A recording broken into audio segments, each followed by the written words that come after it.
Whoop. Hello. Hey, y'all. It's been a while. A very long while. Sorry about that.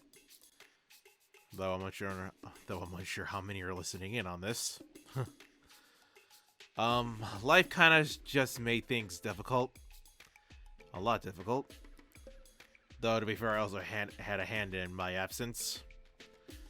Anyway, this is the summary video that I had mentioned working on. At least I hope I did. And it took a lot longer than I thought it would to get this going. In actuality, this video was done a while ago, but all I had to do was just put everything together. And progress was being made until my external hard drive that had all the files for the project broke. Because I was an idiot for not treating it properly. And it wasn't just the files for the project, but everything I've ever done was on it. Like, files from, like, years ago. Like, all of my old stories and things like that. Like, everything I had moved from my old laptop because it was breaking. And just... I was so scared of losing everything. I went to Geek Squad at Best Buy because I was so afraid of losing everything. Like, there was somebody I would usually go to get it fixed, but he wasn't able to do it, or no, they weren't able to get it working. And so I'm like, Geek Squad's the only thing that's coming to my mind. I need to go and get this fixed because I don't want to lose everything. I was desperate, but hey, everything was saved, so yay. Anyway, after that, however, I just stopped working on it because I was just distracted with life, work, and games I've been wanting to play because, dear Lord, I've got a backlog of games that have barely shrunk. Plus, it took them like a month or so to get that working. And so by then I was just like, I wouldn't say I lost the motivation, but it was like, I don't know, like I said, just being distracted with everything else, it just kind of like just fell into the back burner. But as I was thinking of getting back to work on this, funny enough, while at work, I was going over the summary in my head, and it just kind of hit me like a freight train that the original version of the summary was a mess. Reason why is because the only thing I had written to completion was all unto nothing. Meaning everything afterwards was stringing together a plot using a whole lot of ideas that I wrote for this. Not that I didn't have an ending in mind, I just needed to write a path to get to that ending. And unfortunately that path was zigzagged. The original summary, I want to say it was fine, but I felt like it needed a lot more breathing room than what I was giving it with all the ideas I was shoving into it. Plus, I felt like I was burying the reason why I was so interested in working on the subject series with all of those ideas. So, I'm hoping this new summary will be better. And I'll admit, I really considered not changing anything and just uploading the summary as it is, just to get it done with, especially after all the headache that it was causing me. But it was also because I was just thinking, who's gonna care? Who's gonna really watch this? It's just because of the way that YouTube is with the subscriptions. Like, even if you subscribe, you're not gonna have like a video showing up in your feed sometimes. Thanks, YouTube. And then also, like, even if this gets into, like, any random viewers, I'm, like, thinking that, are they really going to listen to some guy talk about something like he really wanted to work on? I know they're long essays, but at least it's for something that people care about. I don't know. I'm probably just being stupid. But honestly, if I were to just upload it as it was, at the very least, it would bother me the most because that's not how I do things. Like, I hate leaving things unfinished or just leaving it as a mess. And I don't know, if anything, this could be used as a reminder for myself for the future, like, so I don't make the same stupid mistake. Because good lord. So what I've done is I've re-recorded a brand new summary, though I'm keeping in some of the old recording for parts I didn't see a need to re-record. So if you hear a change in quality, that's why. It's also because I'm using a brand new mic. In fact, I had trouble getting this thing to work, or at the very least, just making the correct changes. So, yeah, but man, what a great time to freaking use a new mic for this long video. And yeah, that's about all there is to it. To either my subscribers, the ones who are still there, and then to and if I get any new people, I hope you're gonna enjoy this. And also, if there's a number of people that care, or if Dead Sound himself cares, I'm willing to upload the original summary just so that you guys can see the difference. Though if I do it, it'll be an unlisted video, and this video will be the only way it gets linked. And also, if there is any mistakes on it, I don't care. Again, I'm uploading it as it is, just so I can just be done with it. Okay, and yeah, that's it. Let's get to it. We are going to tackle this chronologically. In reality, if this was to be done by release date, it would be 6, 17, and then 0. But chronologically, it's 0, 17, 6, and then when I took over the series, or when I did my season. So let's get to it. The beginning, Subject 0. The planet Ilios was recently colonized with 2 islands, Koropa and Blisk. War would eventually break out between the 2 islands in 2516 due to a fuel, supply, and land shortage. Versum, an organization under Bliss led by a man called the Caretaker, was tasked to help in the war. Versum's solution was a program called the SS-3, a plan to breed 50 super soldiers and entrust them with the most perilous tasks, better suited for armies than individuals. Before them, however, was the prototype, Subject 0. She was considered the strongest of the 50 and what they should strive to be, the perfect soldier. That changed after she was sent out on a simple mission to kill a spy. The mission was meant for Subject 17, one of the actual 50 that was considered the best, but after injuring him during a sparring session, she was sent out instead. After killing the spy, she came back bothered and unfocused. This would show after a joint mission with Subject 17 to clear a Koropa recon base, where she wouldn't kill a Koropa soldier and would let him get away. She would eventually go to the Caretaker, and he would reveal to her everything. She was once a woman named Angela, and the man that she killed was her husband, Gordon, who the Caretaker wanted removed to test if she was completely free of her old life. He would then try to have her killed, but she would escape, but with the help of Subject 17, they would chase after the Caretaker before a currently constructed base that would eventually end with Zero throwing him off a cliff. She would then disappear, and the new leader of Versum would be named Cedric Williams, the Caretaker's son and Zero's brother. He would order her not to be found, claim he is not his father, and would establish a new base for them to be housed in as they wait for the one to be constructed. Subject 17 would take place 1 year after Subject 0 in 2517. Out of the 50 original subjects made, by this point only 18 would remain, 17 being one of them. He would continue his work under Versum. Eventually he'd be assigned by Williams to kill Subject 48 for leaking information and possibly deserting to Koropa. He would confront and chase down 48 before stopping him. He would plead to 17 saying he knows him and that he know it was for a reason before being killed. During this mission, 2 other subjects, the recently finished and final subject, Subject 6, and Williams' guard, Subject 33, would be sent on a mission with 3 other subjects, 24, 46, and 12, during which 12 and 46 would be killed. 6 would abandon 24 and run away, leaving her to die. 33 would be the only survivor and return to inform Williams and 17 what had happened. 17 would then be sent to infiltrate a Koropa recon base.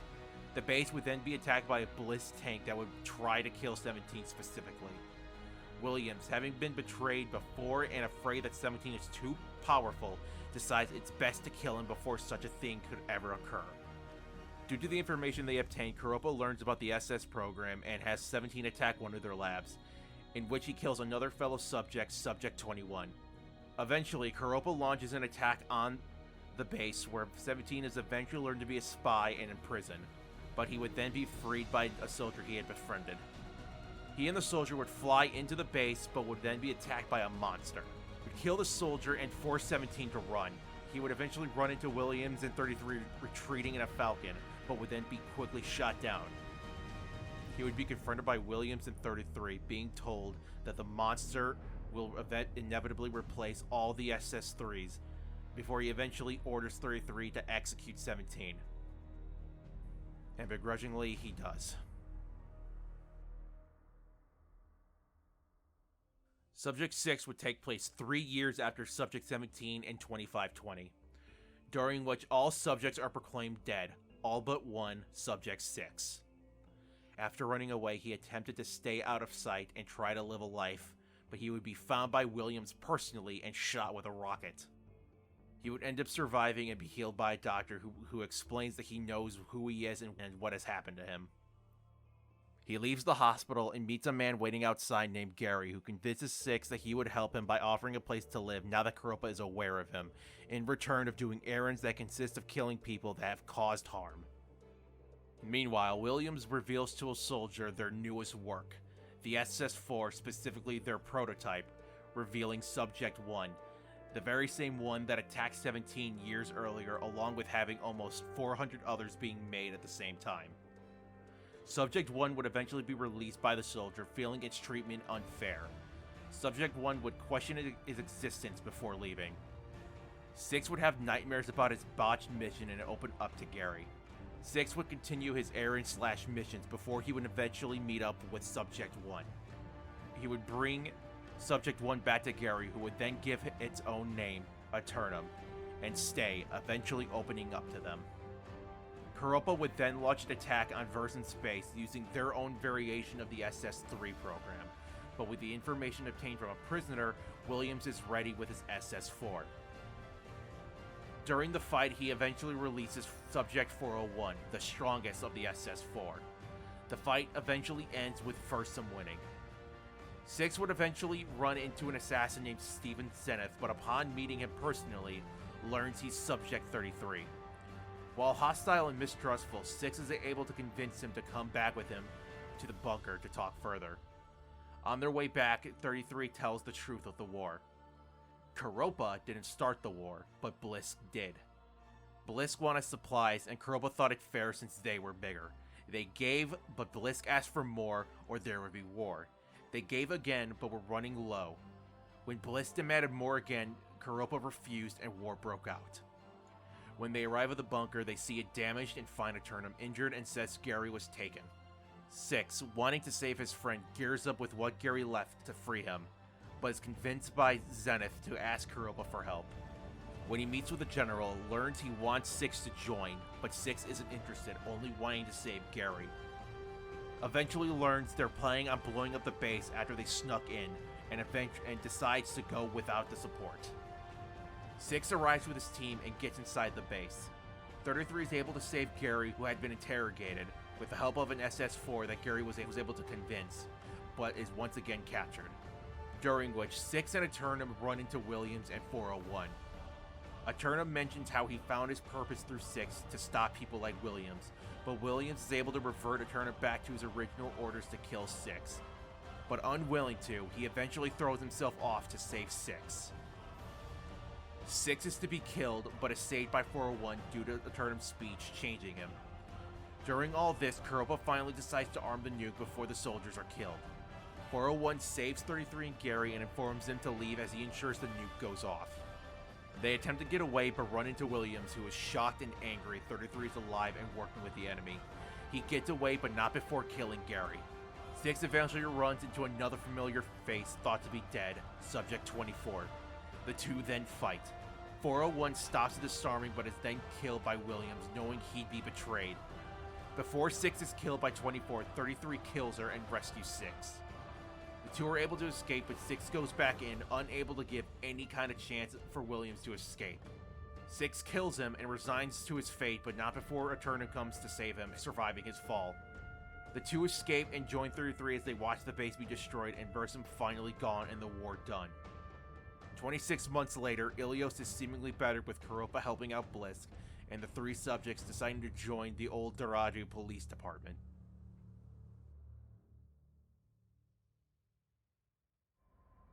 All Into Nothing takes place in 2523, 3 years after the war concluded and 8 months after the time skip, 26 months as stated before. Steven is seen taking the role of police officer well, before returning home to Six as he continues to worry over Aeternum, who had left. Steven says not to worry and give Aeternum time. Aeternum is seen back at the remains of the old Versum base, questioning his fate, who he was as a person before being turned. As he makes his way to leave, he's attacked and subdued by Zero, returning after her 7-year absence. Aeternum would turn out alive but injured. Zero would appear before a man named Ian, someone that was close to her husband. She would ask Ian questions about Gordon, who would be hostile, but would answer what she asked. He would eventually realize it was her who killed him, but would be knocked out. She would then attack the growing civilians, killing 2 and kidnapping Ian, causing Zenith and Six to eventually appear to question what's going on. Eventually, Six leaves, and Zenith is confronted by a citizen that tells him 2 things. Aeternum is at Versum injured and may not have long, and that the one that had done the shooting and attacked Aeternum wants to see him and him alone. Zenith informs Six of what happened and they split. Six arrives at the ruins and finds Aeternum injured and cold but still alive. Six informs him what's happening before trying to take him to the hospital, but Aeternum says it may be too late to help Steven and they race to where he is. Zenith arrives at the location and is quickly attacked by Zero, who he tries to talk with but she says nothing. He's able to get the upper hand eventually and questions her, confirming that she is in fact after him because she wants to give Subject 17 justice. She's able to get away and the two start another fight before Tournament 6 arrive to assist Steven. They plan to arrest her, but says she's the only one who knows where Ian is and doesn't plan to give his location until she's allowed to leave.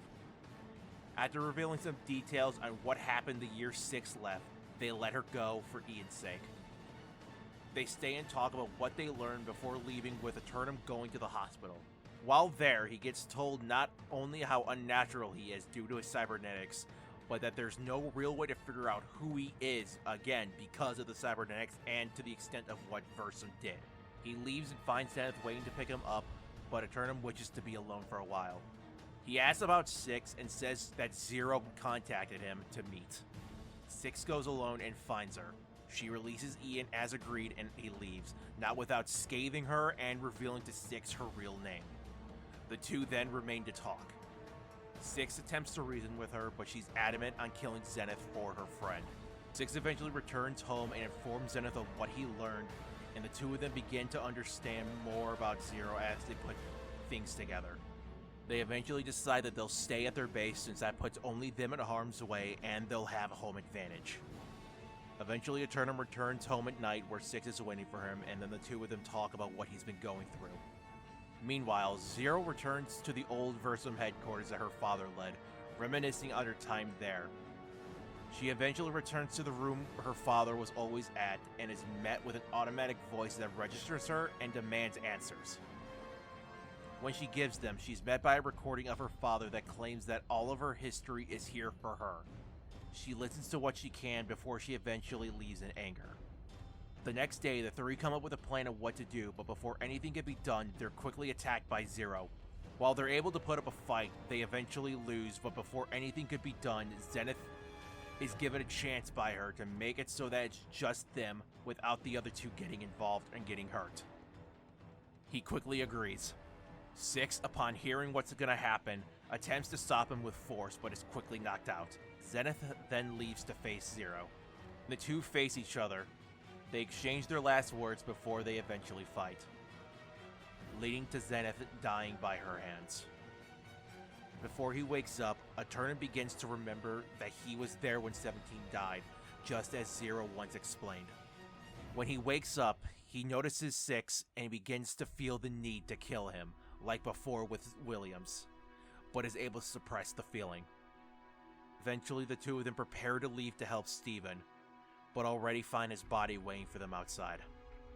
As Six grieves, Aeternum finds a message left to them by Zero saying let them meet at the ruins of Versum so they can end it. Aeternum brings it up to Six, but Six feels it doesn't matter anymore as she got what she wanted, but Aeternum doesn't see it that way and leaves. Zero is seen waiting where she threw her father and is attacked by Aeternum. She gets him at gunpoint and the two share words before they fight. Eventually he is taken down only for Six to intervene.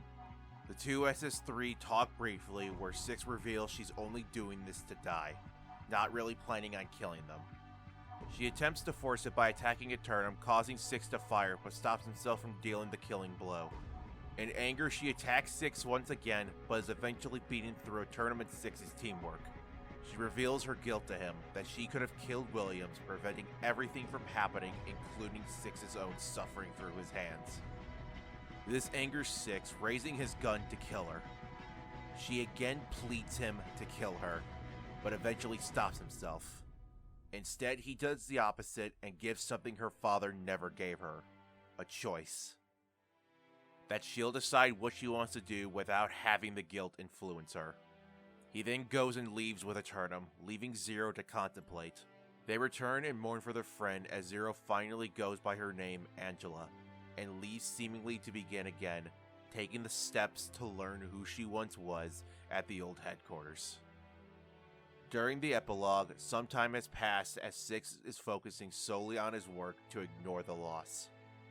Aeternum attempts to help him by saying that Zenith left them both a message and has his ready to play for him. Six eventually hears Steven give his farewells in case everything had gone south.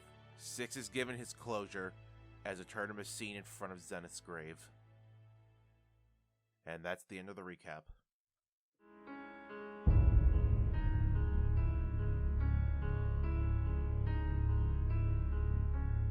The next project was going to be considered a season. I planned to focus on why Eternum's eye was glowing in the All Into Nothing epilogue. Originally, it was going to end with Aeternum looking at Six as he arrives at Zenith's grave. But his eye looking at Six was normal, while the other one was glowing, as it was like looking at the camera. And I had this bit of audio recorded to act as a teaser for the season. Aeternum. Why? I decided against it, feeling it would be too much. So I downgraded to maybe a 6-parter. I don't know if that would have been the case. Since I felt like I could have gotten the same result through that. It was to bridge All Into Nothing to the next season.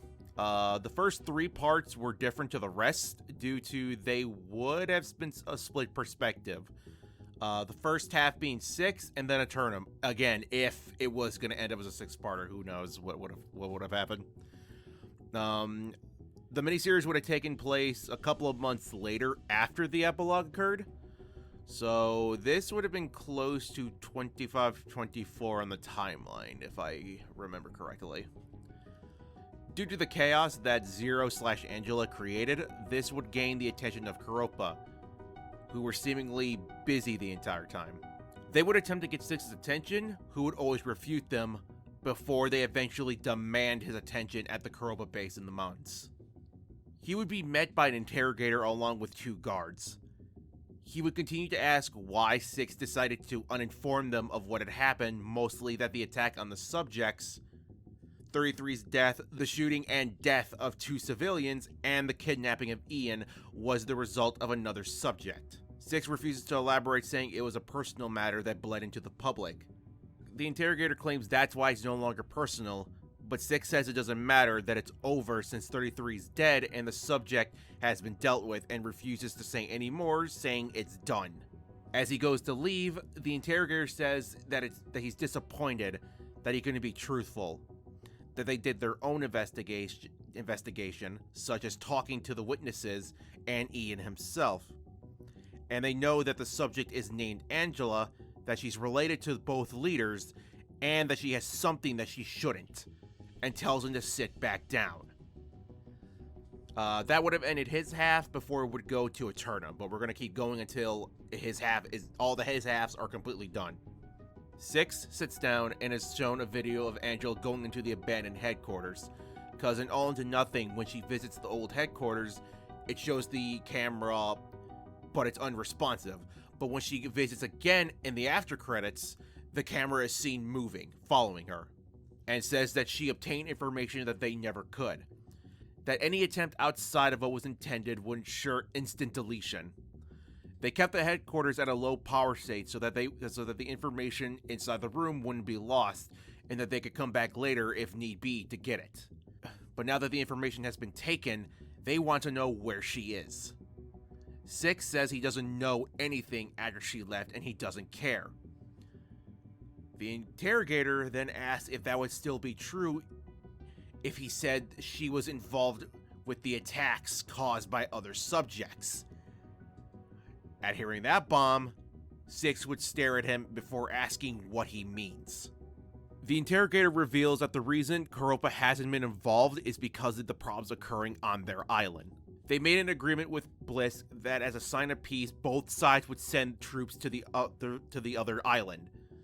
So Koropa would send their troops over to Blisk. Of course, the reason why they sent their troops was kept secret, or they wouldn't say why or where they went, and Blisk would send some of their troops to Koropa so that it would show them unifying, though it caused dissidence amongst the island. It was then that they were seemingly attacked. They would soon learn that it was a subject, causing everyone to believe that Blisk used his chance to attack them at their home. And the Koropa military believe that Angela is working with these subjects since she stole information while they were distracted. 6 can only state that he doesn't know anything. Angela was only there to kill Steven and that was it. She never said anything else about the other subjects. The interrogator doesn't accept this, as 6 infiltrated Versum's headquarters with only Aeternum to save his friend, and then went after Cedric while the base was exploding as retribution for what happened to Gary. And the fact that his friend died and the killer got away seems too hard to believe, considering the extent that 6 would go for his friends. Seemingly believing that 6 might be working with Angela because of all that. 6 reveals that her becoming Zero wasn't her choice and that she intended to die after getting her justice. If he kills her, she gets what she wants, and he wasn't going to give her that. The interrogator says that doesn't change the fact that she has information that they couldn't access and she's gone. 6 tells him that's all he knows, and then he goes to leave. The interrogator closes the conversation by reminding 6 to remember the site he chose, which 6 says nobody's. The interrogator affirms that and says that it is better to not change that. As 6 leaves, he thinks about what Zero said despite not wanting to. And then Koropa, their army far surpassing Blisk's, military ships made for war, and let's not forget bunkers and outposts made on Blisk's land, not even a year into the war. Fighting was going to come to Ilios one way or another. Koropa won, and Blisk lost. They have nobody that can oppose them now. Except for perhaps Versum's remains. The last of the SS3s, and the last SS4. Times will change, plans will be formed, and if they perceive you as a threat, an obstacle, they won't hesitate in putting you down. Now that 6's part's over, now we're going to go to Aeternum's halves.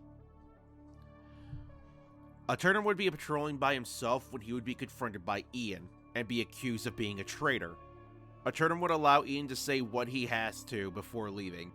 Only when Ian calls him a monster is when he pauses and glares at him, causing Ian to eventually leave. Aeternum is watched by the other civilians and other officers, and then he would then leave himself. He would be driving back home when he gets a flashback as to what caused him to isolate himself at the beginning of All Into Nothing, and the line he said when he was in the hospital during All Into Nothing. What else are you trying to hide? That's a fitting title now, isn't it? I don't know what to think. Monster. That's a fitting title now, isn't it? Know what to think. A month or so after Subject 6's epilogue, they would be assigned to help save a girl that was kidnapped. Aeternum would be seen sneaking in as 6 and Zenith would be attacked by some of the kidnappers. He would confront the kidnapper, and as he would turn to Aeternum, something happens. Aeternum is seen staring at the kidnapper and the girl, and then suddenly he's above all the kidnappers, now dead, as the girl is seen cowering before him. It would instantly start with the three together, wondering what happened, but Aeternum can't give any answers. They would try to talk to the girl, but the mother would claim Aeternum is a monster, saying that the girl saw him go ballistic after the kidnappers had done something. The other two defend Aeternum, but Aeternum begins to wonder. He used to call himself a monster based on what he looked like and what he did, but he never questioned who he was before Williams got his hands on him. I'm not sure exactly what to call you. A monster. An abomination. I'm trained to do nothing but kill. Part human? I think not. My only thought is kill. I'm built to kill. I need to kill. I don't consider myself part human. I'm complete machine. Built for one thing only. And it's all I'm good at. I'm a monster. That greatly bothers him, as any answer he could have gotten blew up. And since then, he wished to be alone to figure things out. And then he was attacked by Zero eventually. He would arrive back home and sees that 6 isn't back. As that came to his mind, the urge to kill 6 comes back. His eyes would glow, but he quickly calms himself through will. Would turn around and see someone staring at him. The two would stare at each other before this person would say, "It's been a while, murderer." And that would have been the end of all the 3 parts that would have split perspectives. Now we're gonna go to everything just be done normally. Just a quick note. Due to using the Master Chief Collection to record this, while this wouldn't have been her look if I had done this as planned, I thought this would have actually worked for the summary, and because by using this Halo 4 armor in Halo 3, it would have made the transition from what she looks like now to Halo 4 be a bit more smoother. Maybe not really work, because the Halo 4 armor is still weird. They don't exactly look the same, but it's like same armor. It kind of 6 would then arrive home and find Aeternum waiting for him. As he walks up to him, he tells 6 not to act on impulse and listen. They go in, and soon 6 sees this stranger. He asks who she is, and she bluntly says her name is Rachel, but that she was once Subject 5. Things would get tense due to what he was told about the attacks before she says she's not here to fight, but is asking if he would be willing to help stop her friends. He's confused before Rachel admits that they assassinated Koropa's general, Taylor. Both are stunned, especially since 6 was never told that's what happened. She continues, saying that her and the other subjects all defected, ran from Versum when Williams was cleaning house. They eventually were found by Koropa and imprisoned. They demanded answers, they gave them, but they were still tortured. 6 would ask why. She reveals it's because they once attacked Koropa during the war. They snuck in and attacked their city. That's what they were meant to do, but Williams issued another order for them. Kidnap the denizens of the city. About 400. She looks at Aeternum as she says that, and then the both of them understand, both equally horrified. She says they know they deserve punishment for what they did, but the general made it personal. They were able to escape, killing Taylor in the process, making it look like they died, but they were still being hunted. Regardless, they tried to live away from everyone. It wasn't perfect, but they were safe.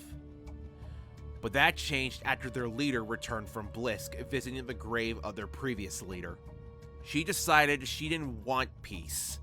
Instead of wanting to keep to themselves, She talked about wanting revenge, riling everybody up.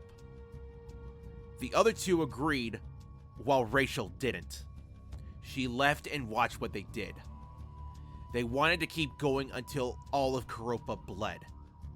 She left Koropa and returned to Blisk, hoping to get 6 and 33's help because of their close ties with Koropa, but she didn't know that Angela came to Blisk to kill 33. 6 notes that they knew her, and Rachel does admit that Angela stayed with them, but mostly kept to herself. 6 is quiet before asking what she wants him to do. She prefers their imprisonment, hoping that if anybody else takes over as general, then maybe they'll be more lenient and maybe not kill them. But if they refuse to stand down, if there's no other choice, then she's not against killing them. 6 is unsure since relations with Koropa is rough, to say the least. And then he gives both Aeternum and Rachel the rundown of the meeting. Aeternum is the first to say that this might be the best way to get under their good graces, saying that 6 will be the one to help Koropa hunt after the runaway subjects. 6 quickly asks why just him, as Aeternum stares at him, in which 6 falters. Aeternum then tells 6 what Rachel admitted, that the one who helped clean house was him, that he was responsible for killing the other subjects. 6 gets what he means and tells him to stop. He looks to Rachel and tells her that there's a lot that they need to be discussed and that they'll come to a decision in the morning. Once it's night, Aeternum and 6 discuss what's happening. They revealed that Aeternum, ever since Stephen's death, has been attacking 6 frequently. He's been able to control himself, but given enough time, he loses it. In fact, it's during one of these attacks that damaged the armor Gary left for him, resorting to him having to use his old one. This was to reference / acknowledge the original teaser that was meant to be done. Aeternum believes that something's wrong, that this urge to kill is like before when they first met, when he was given the order to kill 6, but it was manageable compared to what's happening in the present. 6 believes they can deal with it, that Aeternum beat it before, but Aeternum doesn't think he can.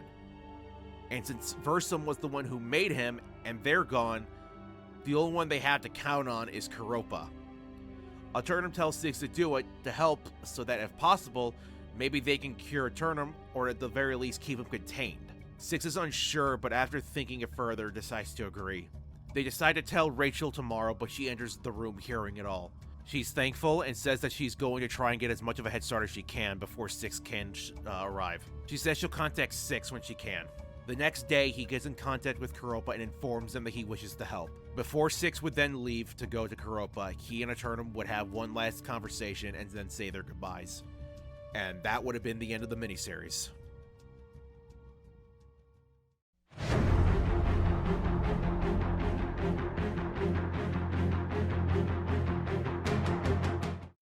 Okay, this is where things aren't exactly as planned. I should clarify. The miniseries at least had the base of a season I wrote before rewriting it to be the miniseries. For this season, it was mostly just ideas and possibilities and nothing much else. I had a goal in mind, but getting there was something I didn't put much together. If I remember correctly, this season was going to be inspired by how the Clone Wars cartoon was formatted, where it takes place over the span of the war, but we would be able to see specific events and that would be shown. Like, there are things that are happening over the in-between, like how, if I remember right, Ahsoka starts off with 1 lightsaber, but at some point would end up with 2, and we are never shown how she gets it. Which also makes coming up with how to get to that goal a challenge, but let's see how I do. For the first time, Koropa would be seen, but it would be using the mask from Halo 4. Just to also get out of Halo 3. 6 arrives and gets accustomed to Koropa before going to meet the new person in charge. On his way, he would meet several people, some cameos, and then there would be the one Sergeant Ashford, maybe higher rank. He was responsible for imprisoning 17 in Subject 17, showing that he lived. Afterwards, he would eventually meet the new General, General Ferguson. He's actually based on a character that's never met, but is talked about in Dead Sound's other series, Anguish, who while never meeting him, he is shown to be quite an ass, in which that would be his first impression. Things are cordial at first, but things quickly get tense before getting outright hostile. Six wants to understand why they were never told about the subjects. Ferguson said it was his say that it was ordered to be kept secret by the late general, though this would turn into a whole back and forth argument. Ferguson admits that while Taylor wanted to end the war to put a stop to Bliss/Versum, he wanted Versum destroyed for what they did. He corroborates Rachel's story of them attacking Koropa, kidnapping civilians, but the thing he brings up is that the subjects also murdered civilians, and that Taylor's family was among those kidnapped, showing why he was so adamant on Versum's destruction. This might be a bit of a stretch on my part, but I don't know, the way Taylor talks about wanting to destroy Versum back in Subject 6, I don't know, it just seemed really personal. 6 needs a place to hide, and I need a super weapon. We both hate Versum. Look, you hate Versum, I hate Versum. You need a place to hide, I need a super weapon. I don't care how many soldiers you take, weapons you use, clips you waste. I just want Versum dead. At least that's how I saw it. I could be absolutely wrong, and I probably am, but I also wanted to kind of like make a reason to. I needed something for my story, so. So sorry that wasn't the plan. Meanwhile, Ferguson would have rather just killed the subjects, but Taylor felt that they owed him. For being a good man, Taylor was flawed in the need for vengeance, and that's what left him open to be killed. The two would talk more before Ferguson said he'll accept Six's help in stopping the subjects, but warns him that if he tries anything besides them, he'll be buried with them. Before leaving, Six asked Ferguson for a favor, and while he normally wouldn't, he agrees so that this new partnership can start off right. Six doesn't ask for much, he just simply asks for any information involving Gary McLeay before he would leave. Six would eventually get in contact with Rachel, being told that the site that the subject used for camp is abandoned, and that she'll continue looking while Six works with Koropa whenever the other three would show up. She eventually brings up if the general said anything about them, only what she told him and the details of murdering civilians and why Taylor tortured them. She says that the civilians weren't the original idea, but it was ordered by Williams. Because what else would be more distracting than innocents being killed indiscriminately? She would then comment that for all the honesty he spouts, he of course wouldn't bring it up. She reveals to Six that Versum was actually still around. Kind of. There was a power plant high in the mountains behind the last base that was used as a temporary base, but it was switched when the construction was done. Koropa learned about it and attacked. The whole facility was captured within the 3 years after the war was over, but they never once informed the subjects. Something the general happened to not say anything about. Six doesn't respond as she repeats Angela's point that Koropa isn't innocent and that they'll drop Six if he becomes an obstacle. Now, due to the fact that 343 hate fun, elites aren't playable in Halo 4 and any other of their games, so Aeternum can't unfortunately join, which is annoying. Though he would still be relevant.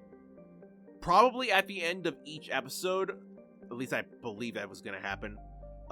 Maybe like in the same vein as the Metal Gear Codex scenes, Six and Aeternum would talk with each other. Not too long, but just enough to show that they're keeping each other in the loop. And to show, maybe time progression, maybe. But upon learning about the Versum power plant, how it was used as a temporary base by Williams, he instantly would tell Aeternum about it.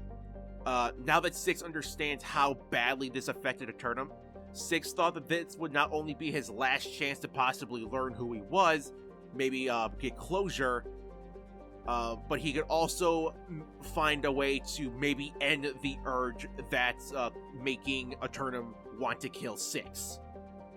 So Aeternum would eventually travel to the power plant while keeping in touch with Six. Six would eventually begin working with Koropa to deal with the other subjects as best as he can. This is when he would meet some new, technically old characters, and then meet the new/old subjects. I was gonna wait till I properly showed them, but I would rather just talk about each of the characters now, so I don't have to keep pausing whenever they show up. Hello, side note. Since I just started talking about them here, thought it'd be best to do it now. So, a lot of characters that would play a part in this series, or at least have cameos, here and there, would have been from Dead Sound's other series, the one I actually ended up learning about him, Anguished. Based on the name, things weren't, happy in that series. It was a rather, sad kind of series, or just like a very downer. It has its hope spots, but definitely very heavy. I wanted to give some of those characters in that series a chance at a happier life in comparison to what they went through. Just because, I don't know. Plus, I thought it'd be interesting to take those characters and try to put them into something else, or at least just kind of roll with it. Like, the biggest one that would have absolutely had a much happier experience would have been Thomas Grail. He was the original main character in Anguish, or at least the one that we first got introduced to. His whole character was going through the ringer before he eventually had his end. But even after dying, he still ended up suffering again. So here, that would clearly change. Like, the reason I had Angela's last name via marriage be Grail was so that Thomas would end up with a better family. Since Gordon seemingly goes through a lot in Subject Zero based on all that we see from him, I decided that through proxy, he ends up going through roughly the same pain that Thomas went through, so that way Thomas would be spared of what he would have gone through. And that because of his meeting with Angela, getting along with her through her time in Koropa, he saw her more as a parent than his actual father, and makes the decision to use her last name, but has to keep that hidden due to her being wanted.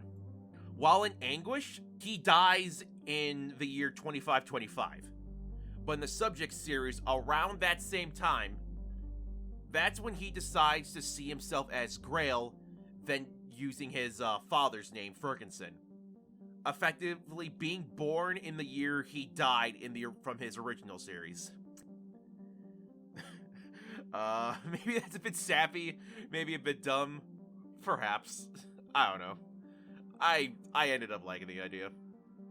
He was actually supposed to be a part of the cast at some point, so that way he would have a lot more interactions with Angela, so that way we could kind of see her, be this better person.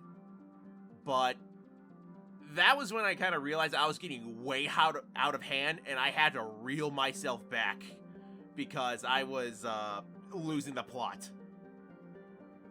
But because of that, that's when I realized that wouldn't work. In the original series, he only became a soldier to honor his late wife. Because he wasn't really a fighter. He was, if I remember right, he was actually a writer. But a broke rider like Tom wasn't exactly as nice. But here, though, that doesn't happen, so he's able to pursue that original career. Which, relatable. So honestly, he wouldn't be seen till much later. Or maybe at least very rarely. I'm unsure on that. Who knows? Maybe there'd be points where Zero finds him and keeps an eye on him or something. I don't know. Zachary Jenkins, Thomas's younger half-brother. In Anguish, the brothers' relationship was just awful. Thomas hated Zach because he accidentally killed Thomas's wife when a stray shot set off an explosion that would then kill her. To the point that Thomas had almost killed him if he wasn't stopped. Even before that, though, it seemed that the relationship wasn't any better. Maybe because Thomas was the one introduced to the family as the half-sibling. He's my half-brother. We never used to get along. Regardless of what it was, his fiance's death pushed it over. Not much of his personality is really known, other than very forgiving, as he didn't want Thomas to suffer through the charges he would have gone through because of him almost attempting to kill a friendly. You didn't tell him? Yeah, I decided not to. I understand how you feel. You acted the same way I would have. Just don't let it happen again, okay? It won't. As long as you stay the hell out of my way. We don't have to be enemies. Damn it. And, kinda stubborn, to be honest. Because, you know, your brother is saying he doesn't want to talk to you, and you're very insistent on talking to him. Even afterwards, when he tries to kill you, you're still thinking you can make this work when he just outright hates you. Because again, in his mind, he sees you as his wife's murderer. In the subject series, he would have come off as a bit inexperienced, but dedicated to make a name for himself, so that he sees himself as more than what his father says he is. So he would then literally change his last name so it wouldn't be connected to his father at all. Funny enough, that's actually a bit of an inconsistency with that in the original series. In season 1, when he's introduced, Zack is called McLair, or at least I think McLair. His name's Zachary McLair. He's my half-brother. But in season 4, there's a shot of tombstones, which also gives their ages, so, you know, that kind of helped with the dynamic, or with a bunch of dynamics.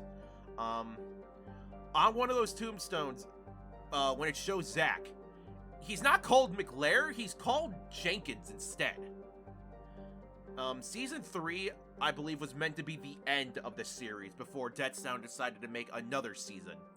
So maybe that could have been the reason why there's an error, like he didn't look, or maybe he decided differently, maybe remembered differently, I don't know. But I would actually play with that little error. After he would basically just say he's done with his father, he would at first go by his mother's maiden name, McLair, but decided that he wants a complete clean slate with nothing connected to his father, aka, you know, his mother. So he decided to call himself Jenkins to just be as far away. But that would actually cause a bit of an issue with his older brother, Kane. Whenever they would meet, he would call him out and say, like, "What? You're not gonna call yourself McLair? You called yourself McLair before. Now you're going by Jenkins. What? Now you have a problem with our mother?" That would have been just another instance of them getting into an argument. But more on that brother later. Speaking of the reason of the name change, the father, Colonel Ferguson. Not much was really known about him in the original, other than what characters had said about him in English. Seemingly, he hated his sons, Thomas and Zack, despite the latter being his blood-related son, to the point that both of them changed their names to be as distant from it as possible in the original series. Like different surnames. Finding them to be disappointed, such as finding Thomas wanting to be a writer a waste of time, while favoring his one son, Kane, very greatly. Or I'm not sure. It's just like, I think it was like he hated them, or at the very least he gave them a lot of grief, or just was a lot harder on them than he was Kane. So it's. I was the favorite while we were kids. Dad never approved of Zack or Tom. He was always running them down. I guess they never felt he was the real father. I don't think they ever saw him as a fatherly figure, actually. Oh. Sergeant Ferguson seems like a nice enough guy to me. Yeah, to a general in the UNSC.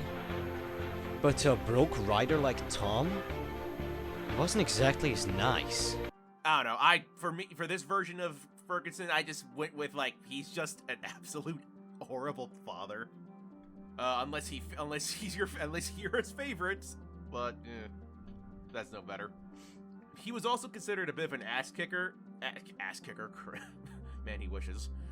He was considered an ass kisser, in the original, as he showed great respect to anyone higher than him, showing his other side to those lesser, like his sons. I would have had him be portrayed as a jerk to just about anyone, and was essentially very power hungry. Victoria Vance, or honestly Lance. I don't know what I was gonna call her. I don't know, I like Vance a bit more. In Anguish, she was killed off before the story even started to motivate Thomas to join the army in her honor, so there's really not much to work with in terms of a character. If I would have actually sat down and write this and really fleshed it out, there probably would be more to her. But, for right now, here she would have been just seen as warm and dutiful. Simply a soldier doing her job. Honestly, she would have just been the most normal of the characters. Just like, okay, job's done, going home. Or, just treating it like a duty and that's it. Then we have Jessica Tyler. She appears in the second season of Anguish. She was another soldier that turns out to be the ex of Anguish's other main character, Joshua Letterman. Or Lieutenant Letterman, whatever. Or just Letterman in general, whatever. She was very aggressive whenever she was shown. Though she was still able to show concern when she needed to, or at the very least, calm down. I'm not even joking. It's like every time she ever appeared, she was always angry. I don't know, maybe I'm just remembering things differently, but I just remember just like, man, how the heck did this work out between you two? Or maybe that's the reason why it did it, because she left. But yeah, she apparently vanished without warning on Letterman, only showing up again years later in the army with neither knowing the other was there. In the Subject series, she would have kept the aggressiveness only when things are a mess, but in comparison, she's a lot calmer. Though through her interactions with Victoria, she would have become better throughout her appearances. The subplot between her and Letterman would remain the same, with her disappearing on him without warning, though as to why, I'll explain when I go over him. Okay, Kane Ferguson. In Anguish, he was a very cocky person, going into danger without fear, but at the end of the day, cares very much for the lives he's meant to protect. Though while he's the older brother to Thomas and Zack, half with Thomas, he outwardly admits that he didn't care for Thomas while he was alive, and not even when he was dead. And it's true, I never liked Grail. I'm sorry. So that same sentiment could maybe be seen for Zack, though maybe not because he's, blood related, but I don't know. He didn't exactly, well, no, that's not true. The cocky attitude would still stay the same, but due to him being the oldest, he would be able to, rein it in to make himself, not look that much of a dick. His relationship with Thomas would essentially be the same, since Thomas does not appear near him at all, but with Zack, who never had any interactions with, Zack in the original, because Zack was dead. He would try to come off as superior to him, like almost at every turn, almost like, being confrontational, like I said with the comment about their mother. But before being confronted on that, their relationship, because of that, would become better, but they still wouldn't be as close. That's mostly due to Kane being favored by their father. Oh, and now the biggest one. Joshua Letterman, as stated before, became Anguish's primary protagonist after Season 1. He wouldn't really be different from his original incarnation in terms of personality. The only exception is he wouldn't have had most of his friends / loved ones die, so he wouldn't have gone progressively either tired, sad, hardened. In terms of, he wouldn't be that different. I'm honestly glad I rewrote this script and redoing these lines, because it didn't occur to me until I did that. that I made a very big mistake. You see, as shown with all the images, I changed everyone else's armor main color to fit with Koropa's all blue, whereas the second color would still be in reference to what they looked like in Anguish, along with some armor, except ODST, because I don't have that armor in the Master Chief Collection. Despite that that should have been there in the beginning, but whatever, that's neither here nor there. All except Letterman, well, except for the actual armor, but in terms of color, I kept his all green since I felt that was a part of his identity, along with him always carrying a rocket launcher.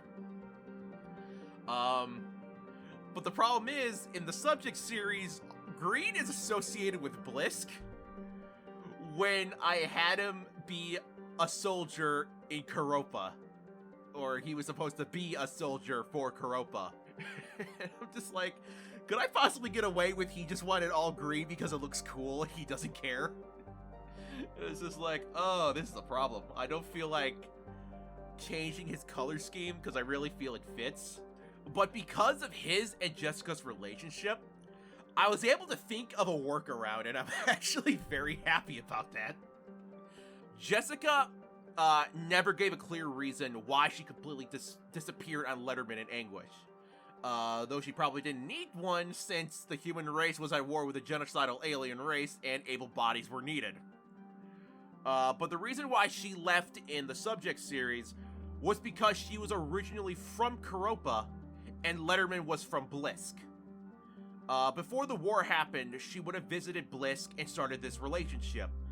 But once war was on the horizon, she went back to Koropa, and Letterman was none the wiser. She was a Koropa native, and thought that she was either somewhere on Blisk, or she ended up dead during the war. So, after it ended, Blisk wanted to show that they were honest with working together. So, both sides had soldiers sent to the other's island. Koropa sent troops to both their mountain bases and the power station, though secretly with that one, while Blisk would send over their troops to Koropa, one being their most decorative soldier, Letterman, which Koropa was not against the extra help considering what they were going through. Because he was one of the many Blisk soldiers in former enemy land, and he was also not an average soldier, Jessica knew about him and actively kept away from him because she didn't want to make things awkward and not start a fight between them. That would have inevitably happened. But it was also because she didn't expect to see him again and is ashamed of essentially what she did, even if she wouldn't admit it. So because of this change, he probably would only ever make a cameo in slash appearances, with him showing that things are still tense between Koropa and Blisk despite everything getting better overall. The subjects would be like, yeah, we got like Blisk soldiers. One of them is causing us trouble, or something like that. At least that would have been the idea. And that last one, the last one I'll mention is honestly the wild card of the cast, Echo. That's the best way I could describe him, a wild card. He's honestly I walk this pretty strange, road, the only road but he's also charismatic. That despite how things get, he's always trying to keep the mood up, though he's able to get serious once he has to. And honestly has some really good lines. But despite that, his role would have been very minor, because I would have had him only have a real effect only in the background, since there's so much already happening. Though I think it would actually go well with what I wanted in showing that things are happening. It's just that not everything is being shown. Now, Six would go out and do different things across Koropa, but I never put into an episodic format. Just outlines of ideas, but I'll share what I have. While he goes out and helps the island, he would see how different it is from Blisk, perhaps even feeling conflicted knowing that he's on what was once enemy territory, especially seeing how war-torn Blisk was, but just seeing how peaceful Koropa is. He would likely start meeting with the Blisk soldiers that are in Koropa, showing off that things are still tense between the islands, and maybe even learn some things. He would go to meet Letterman, since he's the leader of Bliss soldiers and would have run into Jessica. Now, not much would have been said, probably an acknowledgement, but she would leave in a huff. When Six goes to meet Letterman, it's obvious he's not in a good mood, though Six wouldn't really get why. But the point would be to get to familiarize before leaving. Letterman would only have cameos because I don't want him to hog the spotlight. Six would then meet all the other characters at some point as they would get involved with the subjects. Like Six would meet his first subject with Letterman as they are randomly attacked. Now, I had a lot to say about them because in the old outline they were protagonists, but since they're antagonists, I think it would ruin the momentum, but I'm gonna go quickly over them. Now that everyone's been introduced, I want to go through a quick run-through of everybody. Subject 36, or Kasich, in reality, his name is actually Cassidy, but he goes by Kasich because Ethan absolutely just mocked the hell out of his name, and he just didn't want to deal with it. He's the last of the subjects with double digits, which he does think about on occasion. Like, oh, I'm just the only one. The best way to describe him is he's a bit of a hard ass and a bit of a douche that doesn't show his good side. As in, his one characteristic is he does not ever apologize. Even if he's at fault for something small or big, like, let's say something as minor as bumping into someone, he will refuse to say he's sorry. In fact, he will double down on that and make himself look worse. It's not because he's a jerk or even a narcissist, despite me saying he's a bit of a douche and a hard ass. He will understand he's in the wrong and actively feel bad about it. But as he grew up, he saw things differently and felt that people that apologize make themselves look weak or feel that they open themselves up to be attacked by others. Thus, he made it an instinct to never apologize. Subject 4, or Ethan, is the nice guy of the group. Or at least he tries to be. He tries to keep everyone's spirits up as best as he can, but is quick to anger due to the situation they're in. One of the things he enjoys is his occasional bouts with 38, though it goes between in good fun and genuine irritation. Subject 5, or Rachel, is the most outgoing of the subjects, willing to go back to Blitz multiple times to gain information or to check on things. Rachel, out of all the subjects, is terrified of the situation they're in, sometimes even unable to sleep properly as she's just that paranoid. Yet she's still capable of pushing that down to do what's needed. She sometimes talks as if she's unsure if it's okay to live, since they're subjects, feeling as if they lost that chance, just because of like the influence of Versum after what happened with them just basically disbanding, and then now where they are right now. Then Subject 8, or Ada, is one of my favorite of the new characters, or of the new subjects, because she's a character I lifted for one of my previous canceled series called Project Obsolete. Her name was Eta. Oh man, what a fucking pull. But Ada. Maybe it's a bit lame, but I thought it was neat. Like a neat way to reference who she was. Which again, which correlates with what 36 would say. In Project Obsolete, she was a quiet person that was always intimidating, only caring for a few people and hating just about everyone else. If I had gotten further in, or shown more of her character, Eta would have been seen, or would have been shown to be a real, genuine monster. Like, underneath her entire character, it would have just been, no. She would have not been a good person. Ugh, that makes me so sad. But as for this alliteration, Ada, due to having a better start in life, in comparison to what Eta would have gone through, she would keep that intimidation, but only to look frightening. In reality, she actually does care for her fellow subjects, but keeps those feelings to herself. And that would have been more information on the subjects. Alright, back to the main video. The first subject Six would run into would have been Subject 4/Ethan. It would be made instantly personal as Ethan talks about Aeternum, calling him a monster, bringing up how he hunted them down, being responsible for the other subjects dying. Emotions would rise between the two, nearly causing both of them to die, but Ethan would get away after being given support by another subject. Or maybe Six would get helped by Letterman, and then absolutely talked down at, because he almost got himself killed. Six would then meet Zachary Jenkins and Kane Ferguson, the sons of the General. Now, these two would be the most frequent characters that Six meets. It's also here that he would see the kind of person that the new General is through his sons, with Kane not having issues with his father and, singing his praise to an extent, while Zach could care less and have a few choice words about him. Hostility would be seen between the brothers, but they wouldn't let it distract them. The one mission the three would work together on is when a subject tries to assassinate the General. That being Subject 38/Kasich.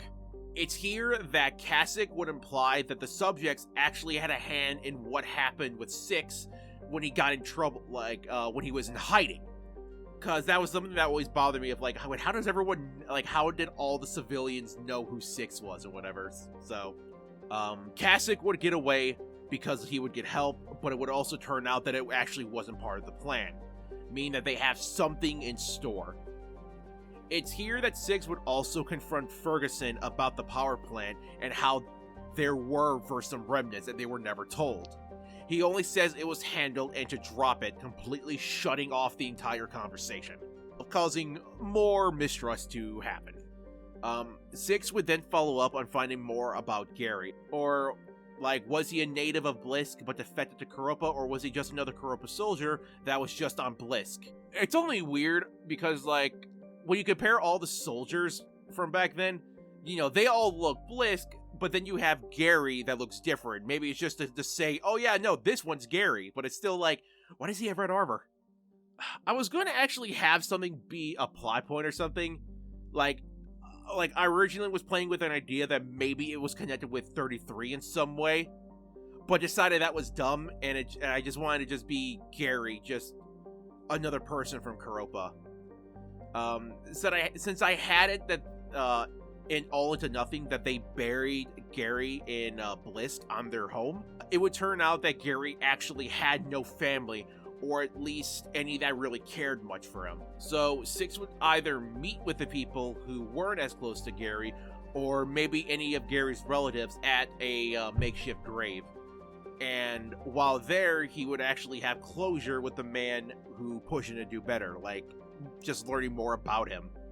Six would later hear about Angela being found, and that a team was being sent to capture or kill her, so he goes to find the team, and they are almost wiped out, but there was actually a few survivors, two of them being Jessica and Victoria Vance. The subject or subjects showed up to help Angela, but the moment Angela noticed Victoria, she turned on the subjects. It's during the fight that a little more is shown that Angela and the subjects were familiar with each other, though they'll be commenting that Angela is a lot more talkative than before. They eventually retreat, leaving Six with Angela. It's rather awkward between them. Six isn't outright hostile. He isn't going out of his way to be kind to her, which she understands. Once things calm down, Victoria goes to talk with Angela, showing that she always knew about Angela and that she actually kept her somewhat hidden. Upon learning that, Jessica is annoyed, but due to Angela saving them, she drops it. The reason Victoria helped Angela is because her fiancé talked highly of Angela and actually saw her as a parent. Her fiancé is revealed to be Thomas Grail, something that Angela didn't expect, because originally he was called Thomas Ferguson. She didn't think she left that much of an impression on him that he would actually be serious, because maybe at some point he actually brought up the idea, and maybe she thought he was joking. It would have been said by either Ferguson nonchalantly, or by the brothers that Thomas was being watched because they learned of Angela's real name and connected it to Thomas's sudden changing his name. Victoria says she's only worried about him and warns Angela to not hurt him, but for the most part, she leaves on good terms. This would leave Six and Angela alone, where either here or maybe later, Six asks Angela if she would accompany him to meet Sergeant Ashford. At either their first meeting or at some point, the sergeant would reveal he has information about 33 that Six might not know about. As they either go to the meeting or as they wait around the area, Six and Angela would start to talk about both the hostility and about the information that Angela took. She reveals the information is all about her history and past, nothing that Koropa would be interested in. Those things consisted of recordings of her talking with her family, the fact that she was actually a soldier, and there was even a message left to her by her mother. Koropa doesn't know that, but she isn't willing to say anything to clear that up due to her being related to the previous leaders of Versum, and the fact that for the most part they're hunting down the subjects, so... And also because of what she did. She would explain of her time in Koropa, where she actually found a boy named Thomas, she actually never knew his last name, I think, who actually ran away from home. They didn't talk much until they would actually end up connecting through how awful their fathers are and just bad relations with their siblings. It was around that time she would actually be found by the subjects and would end up living with them, but she would always go to meet with Thomas. And to also check up on him. Despite how she may have seen him, like how close they were, she would still leave after learning about Subject 33. Either after mentioning 33 or after talking with Sergeant Ashford, she would then mention what happened years ago. After she saw 17 die, she went to retrieve his body and bury him. Afterwards, she would begin to look for Versum. It took her time before she would eventually learn where they were and trek through the snowy mountains until she found the power plant. She snuck her way through the base until she cornered Williams in front of a sleeping Aeternum. Instead of killing him, she gave him the chance to talk and was able to gaslight her into sparing him. Like when she asked why 17 died when he never went traitor, he says he died because of her. He died because of you. That despite being grateful to 17 for helping Angela, the fact is 17 betrayed their father, Versum's leader. If 17 could do it once, who's to say he wouldn't do it again? Then, when she brought up Aeternum, that he's doing the exact same thing the Caretaker did to her, Williams said that their circumstances are different, in that Angela didn't deserve to be involved, where who Aeternum was, did. He then mentions that his death means Bliss' loss, and that will be on her. This would cause her to think about it before settling on knocking him out and leaving, because she actually does believe him.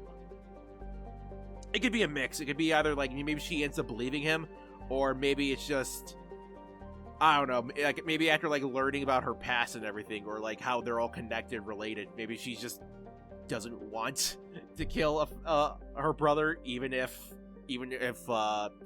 despite what she says later on. Last side note, I think. Like Angela, Williams actually received a video from his mother.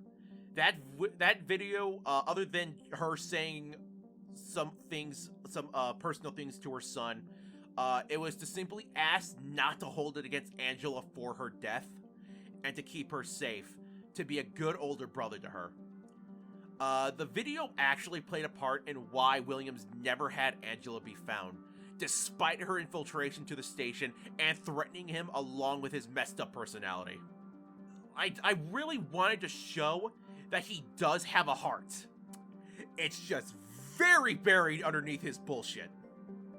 I guess the same thing could be said about his father as well, that I wouldn't say his father is a bad person, he's just very loyal.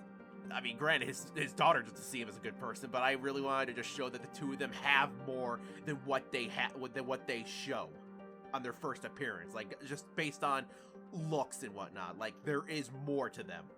A prime example of Williams being a good brother, in a way, is that the Caretaker had left a private video for Williams.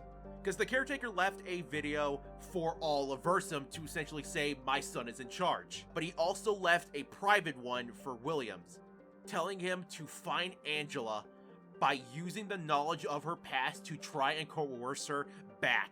And if she still refused, eliminate her as she's a loose end. I wanted to show the Caretaker was good, but he was still loyal to his nation or the island, so yeah. Which is referenced in the Caretaker's message for Angela in All Into Nothing. I won't waste your time, however. I know why you are here. You seek answers, as was promised. What? You must be confused about this after what I have done. Why would I let you learn about yourself after the lengths I went to erase your history? You've obviously met your brother, Cedric. With my death, I've appointed him as Versum's new leader. I made the choice, turning you into a subject. Do not hate Versum, Blisk, or Cedric as you hate me. This is all about what I've done to you, not them. Which is why, Angela, I beseech you to work with your brother. Blisk will need all it can if it wants to win this war. Do not let the citizens, the nation, suffer because of one person's mistake. Please help your brother win this war. Do not let your hatred towards me blind you from doing what needs to be done. She had no idea what he was talking about. But yeah, I think that might be the last of my, of the side notes. So, in that case, bye. After that, she decided that she was done, and then would run to Koropa, and the rest is history. After this, Six would have a somewhat understanding of her.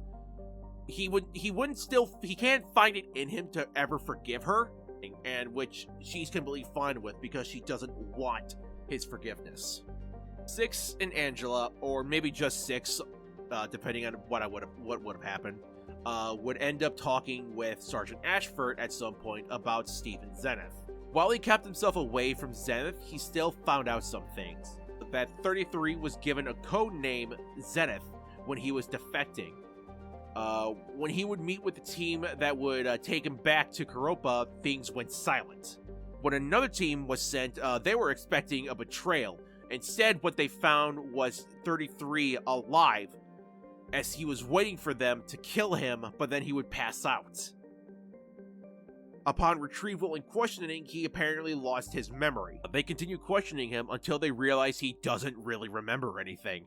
They eventually decide to make use of him and make him an agent as under the guise of an assassin, and, well, the rest is history.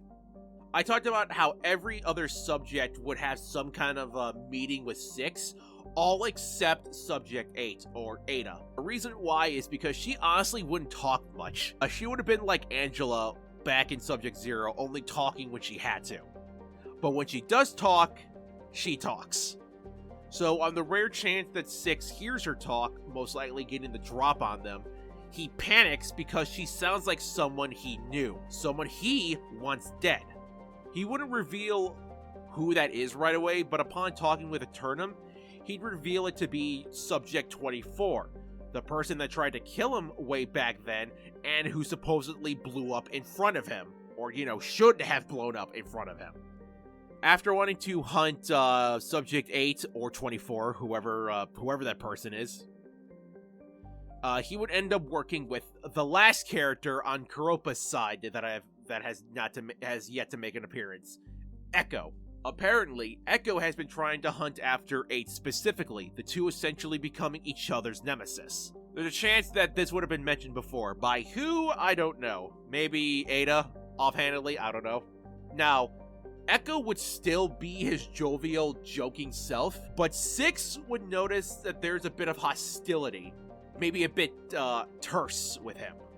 Six would eventually ask Echo what's wrong, that if he has any issues with him because he's a subject.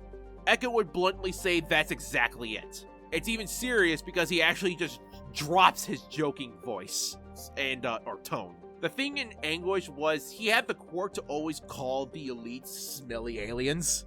Anyone? A big smelly alien in front of me? On one hand, it's a bit racist. On the other hand, they're trying to kill humanity, so who cares about being polite? So here he's biased against the subjects instead, though I'm unsure if we'd actually call them silly subjects, or maybe something else entirely. I can't really think of anything. The reason why he has such an issue with the subjects, not just because they're attacking Koropa again, it's because Echo was there all those years ago, witnessing firsthand what the subjects had done to the civilians, and he couldn't do anything to stop them. In fact, this wouldn't be important in the larger scope, but there's two on who would have ended up killing a subject during their attack, and it would have been either 33 or Echo.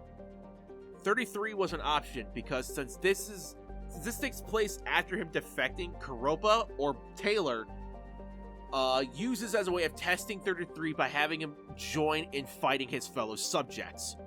Or, because as stated before, Echo was too late in saving the civilians from the subjects, so he would have stayed hidden low and gone to where the other subjects were gathered and have attacked them, killing a subject in the process. So while Echo knows Six had nothing to do with it, he can't help but just be angry.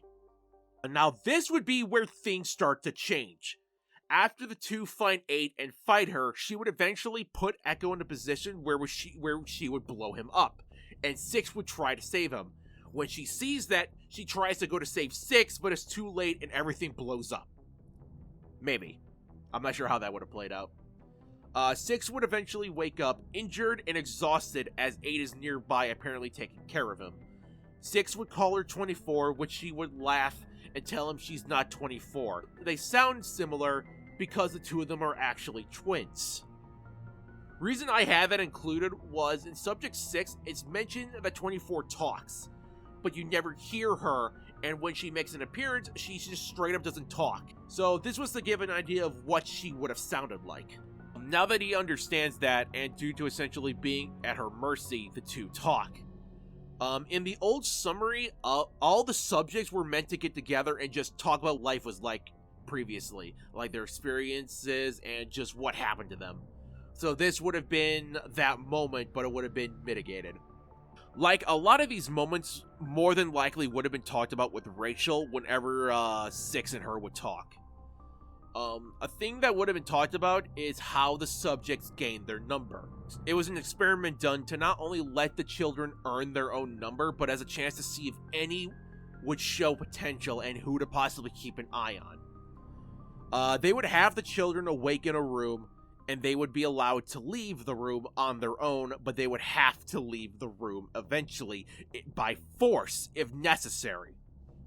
So, for example, the first child to leave the room would be called Subject 1. So 6 would leave the room despite being afraid because an older child, who would be Subject 7, would see him scared and tell him that it would be better to be done with this as soon as possible, and would be there with him. And then, ergo, 8 would follow after them because she didn't want to wait, and so on and so forth. Everybody else would get their name. Now, as the two talk, 6 would ask what happened to them, that he only knows one half, but not theirs. This is where 8 would get into their backstory. Okay, so I would like to say, the only reason that this is going to go into explicit detail is because of the summary. If this were an episode, this would be nowhere near as long. Would have been talked between Rachel, bits and pieces with Cassick and Ethan during their fight. But before I get into their backstory, I just want to drop a description for the other subjects. Side note, this is the best time to show off who the rest of the subjects were, since I won't get the chance to do so again. At the time, in Subject 17, before he's informed of Subject 21's death by 17, Williams mentions how there are only 12 original SS3 subjects. It's easy. I now have only 12 subjects left out of 50. The plan has failed. Most betrayed me. So here they are. Fun fact, except for 8 and 36, every other subject was picked via random number generator. The subjects that we were aware of beforehand, Subject 33 / Stephen Zenith, and then Subject 21. Then the ones that we were introduced recently, Subject 8, Ada, Subject 38, Kasich, Subject 4, Ethan, and Subject 5, Rachel. And then the rest that are already gone.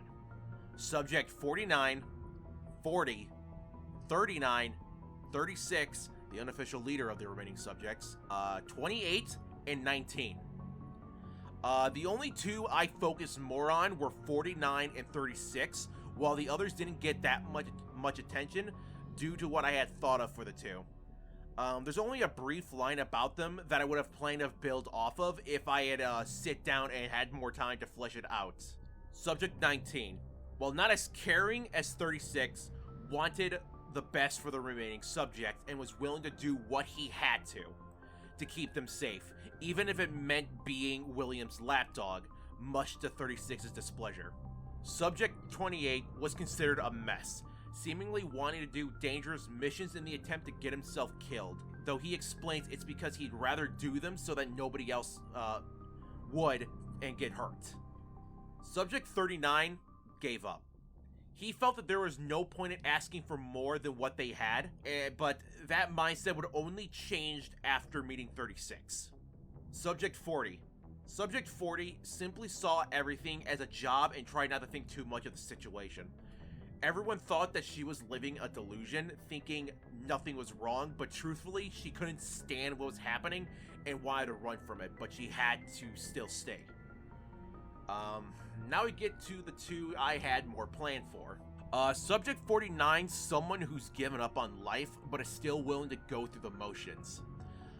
He's able to act normal, crack jokes, laugh, have fun once in a while, but you can tell that he is very clearly bitter, angry, and underneath it all, sad. He's very dedicated to Versum, but he uses it as a distraction. He now sees himself in the subjects like a tool to do what is asked. He could be considered a Death Seeker due to seeing Subject 7, his lover, die in front of him. She would actually die keeping 49 alive long enough until the others on their team at the time would come and rescue him. At that moment, he wished to die with her, but after he was forced to live by the other team members, he decided that he would continue to do so that way her death could at least mean something.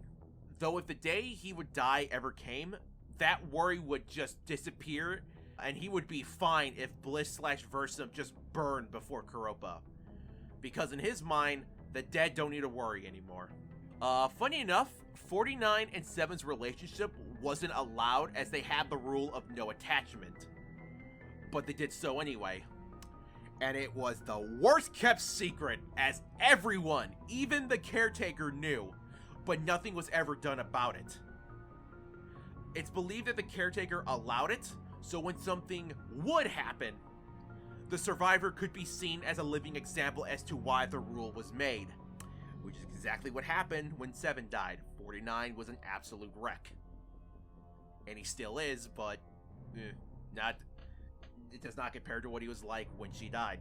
Honestly, his whole character, funny enough, was actually inspired by a character from the anime series The Future Diary, Diary Holder 7, specifically Marco.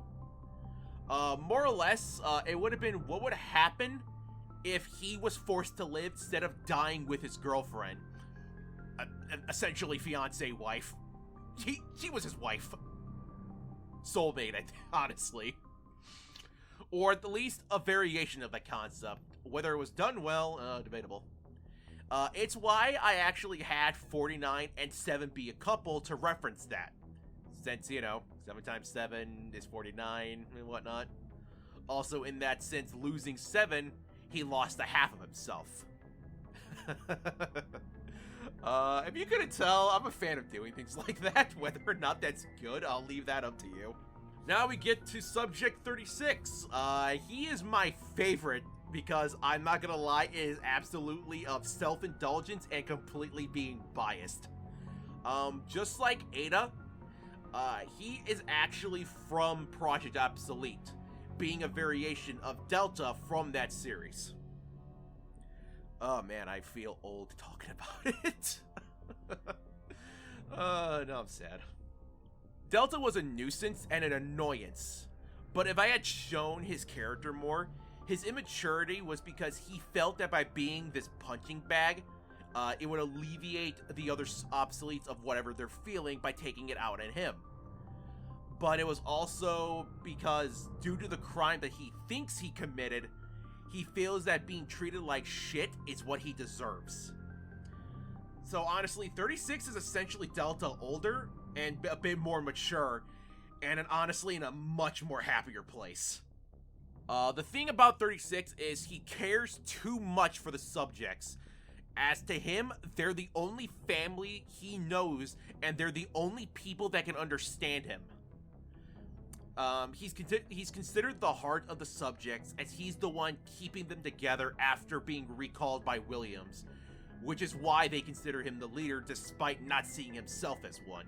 Though as the heart, he's also the one that hurts the most, hating how they lost so many other subjects, and whenever a subject dies, he's bound to take it more personally and keeps that pain locked up.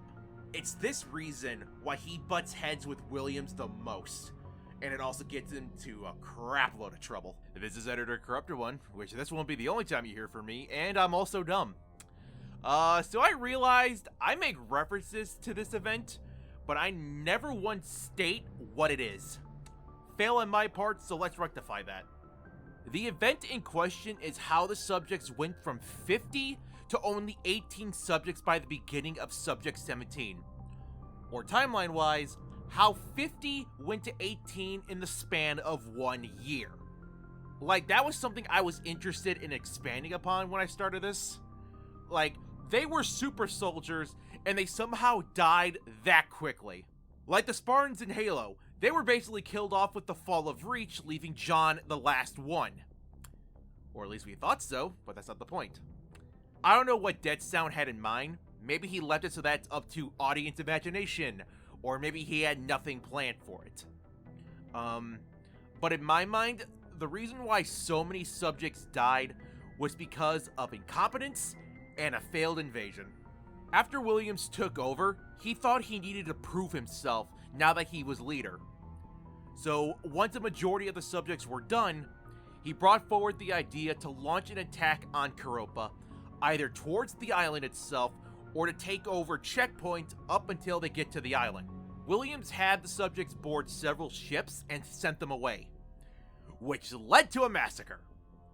Koropa destroyed the ships, killing the subjects that were on them, with some ships returning.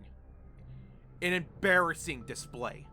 And after that, it would then lead to the remaining subjects to either die on missions or eventually betray Williams, then die, leading to that 18 number. That would then go down to 11 by the time Subject 17 was done. So yeah, a mess. That's how I see it, at the very least. And that's enough for me. See you in the next bit. Williams would recall all the subjects back to the power plant so that he would make use of everyone. It started off with simple missions, but that changed after one mission after he ended up sending 33 because he was the only one he could trust. 33 ended up not returning. This was when he defected. Williams would send another subject, 19, to retrieve/locate him. Upon showing up to 33's location, he disappeared. Williams would then send a team to the last location, finding 19 dead and nothing on 33. Everyone assumed that he was either captured or killed, with Williams seemingly genuinely sad about the loss. Now here, bits and pieces of the following would be explained by Sergeant Ashford, but this is what happened with 33. Side note, just to run by this quickly, this would have been hinted/talked about, but never stated. But since this is the summary, why not? This was to fill in the blanks from Subject 17 to Subject 6. Subject 6 shows Steven not knowing who Aeternum is or recognizing him, yet they already met at 17. They don't talk at all to each other, but he's seen him. What the hell is that? Who is this? It could have been like Aeternum. Steven had his memory wiped. Not as frequent as Aeternum, but maybe once. That's actually something I asked Dead Sound when I took over the series, or when I wanted to continue it. I asked him a bunch of questions, and he did confirm to me that essentially Aeternum would go through periodic memory wipes. So who knows, maybe there was a chance that 33 went through one as well, but that's not what I'm going for here. Because here, I wanted it to be a bit tragic. Steven had planned his defection, and when the time came to go and meet with the Koropa forces that were going to take him to Koropa, that was when they were attacked by 19. 19 kills all the Koropa forces, and then both subjects injure each other. Except 19 is able to recover faster, and he aggressively caves Steven's head in until he stops moving, because 19 took that betrayal hard. 19 would then walk away and either recuperate from the injuries or try to call for evac. The thing is, Steven is dead, clearly, but the blows to his head causes his memories to alter. Specifically, the memories involving 17. They begin to either fuse with other memories, changing outright, or just disappearing. And thus now he believes that he's still with Versum and was given a mission from Williams to kill 17 and hunted him down. So he pulls himself up and drags himself to 19, who I made look like a fusion of 17 from Zero and Subject 17, thinking he's gonna kill his friend after a battle they had. I actually imagine the music playing throughout this entire scene is in fact the remix of the same song that was used in Subject 17's climax to really sell that idea. So Steven kills 19 in the exact same way, saying the exact same thing and feeling the exact same way as he did when he killed 17, which he somewhat referenced in All Into Nothing's epilogue. 17 was there when Koropa attacked us. Williams didn't want him alive, so he ordered me to kill him. And like a good dog, I obeyed. I hunted him down. I don't remember how long it took, or where we ended up, but I finally cornered him and shot him. He said nothing. I never gave him the chance, even after what I said. That was when I got captured. When I allowed myself to be captured. I expected them to kill me. I was just tired. So, when met with Koropa's reinforcements, he's fully expecting to die to them. But instead, he passes out, and he's then taken back to Koropa, and then the rest is history. Now, back to the rest of the backstory. After they had come back, Williams eventually decided that they needed to do something with an impact. When Koropa attacked the last base, they had brought a large ship to transport their army, and Versum ended up capturing it, or maybe another ship. So the plan was to use the ship to sneak into Koropa, do enough damage to make a point, and quickly escape. Part of the plan caused 36 to venomously argue back. The plan was, in order to distract the military from the rest of them, 3 subjects will be given an experimental armor that is the equivalent of a Juggernaut suit, except it has stronger shields, with no way to recharge. And they would attack the civilians. There were some that were for it, and there were others that were against it, but Williams said that this was going to happen.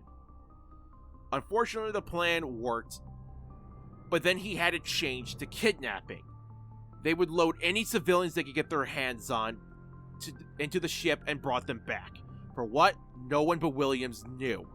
Koropa would eventually attack, and during it, they lost another subject, 40, by either 33 or Echo. They would be able to escape, but it wouldn't be without it leaving its scars. Due to the unexpected kidnapping, the loss of another subject, and the growing hostility between them, 36 would run away. This broke whatever peace there was. Williams ordered 36's death, which caused the subjects to divide. 4, 8, 49, 28, and 38 remained loyal to Williams, while 3, 4, 5, and 39 were loyal to 36. 28 and 38 chased after the 3, while 8 and 49 went after 36.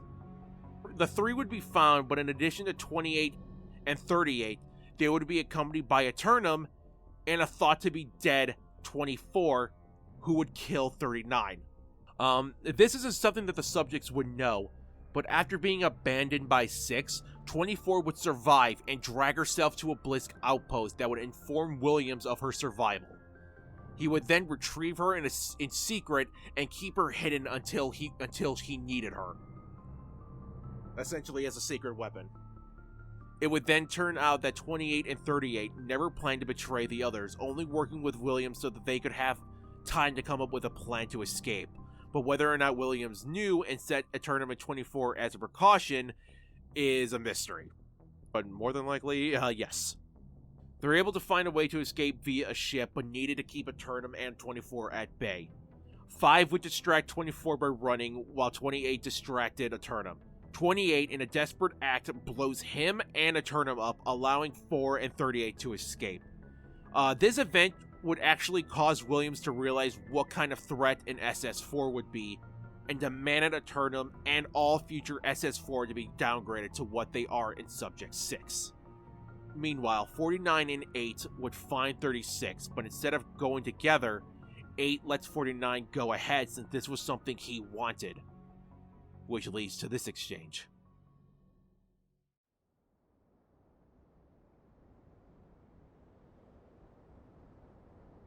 Of course, it's you he sent. So what? That's it? Nothing to say? This is how it's going to go? What's there to say? What could you possibly want me to say? Anything. Just don't make it seem like nothing here matters. Because that's so preferable, 36. Make this more complicated, just how you like it. But fine, I'll humor you. Oh, 36, I can't believe we're enemies now. After all the years we've been comrades, nay, family. I just couldn't possibly fight you now. It'll destroy my very soul. Wait, I know. I'll join you, 36. Yeah, I'll spit on all of our family's graves. I'll go against everything we lived and fought for. I'll betray all that's left because I too decided this is all too much for me. Is that what you want? Is that what you think? Out of all of us that would turn, you were on the bottom of that list. I thought it was nothing but letting loose frustration and just loathing of the situation, but to think you would actually commit to desertion. That just shows how wrong I was. To believe that all this time you actually gave a damn about us. Stupid me! I do care for you all. Then why are we enemies? Why are you standing there a traitor? What have I done since I left that could be considered traitorous? I haven't done anything to hamper Bliss' victory. I've still been fighting Koropa whenever I can. Been helping whenever I can. I'm still on your answer side. Why you left it all. I can't fight under that man anymore. Because you couldn't accept that we're expendable? Is that what you're going for? Look at us, 49! We were 49 strong 3 years ago! Then he takes control, sends us on a failed invasion to Koropa, getting 31 of us killed, and for what, man? To prove he's better than his father! Is that all we are? Just...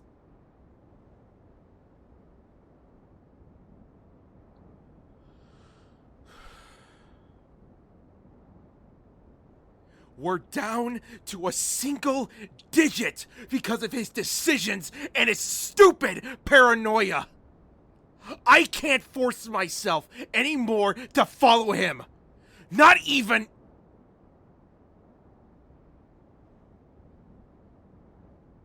I just can't. So that's your excuse? Really? Excuse? We were made to be a solution, not fodder for a Grow the child! hell up, you naive idiot!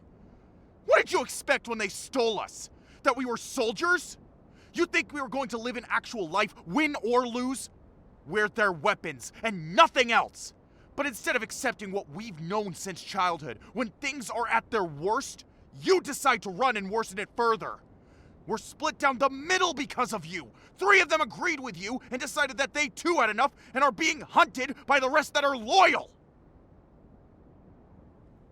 What? That right there! God, you don't think. He's forcing us to kill each other to prove we're still loyal.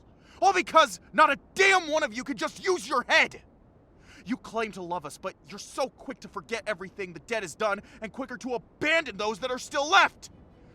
They love you, 36. You were the leader that loved and tried to keep everyone together. So what the hell did you think was going to happen when you just disappear? They'd stay ignorant and continue to listen? Because you have effectively done what you so tirelessly hated Williams for. You've killed us for nothing!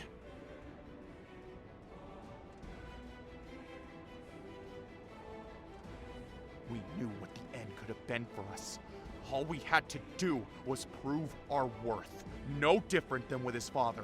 That was enough. And it should have been enough, but not for you. Instead, we have a worthless, bitter end waiting for us all. Because of you. You're wrong. Excuse me?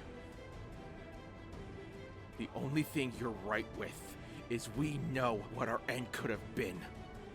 But that stopped being the case when Williams took over. I screwed up, okay? But I'm not the reason why it turned out like this. I'm not the one who wrote that worthless, bitter end for us. No. You just defied the one that could make it so. Because death is so preferable than obedience. Oh, spare me, 49. We both know why you're loyal to him. You don't care for the island, the people, or even us. Look me in the eyes and tell me you wouldn't be singing differently if 7 was still here. Shut your mouth. Why? Because I'm right? Or because you know that she wouldn't... What the hell do you know? You don't get to claim anything about her. You happy about all this? About where we are? About the things we've done for him? About seeing you like this? I would have never have been this if she was still here. I know!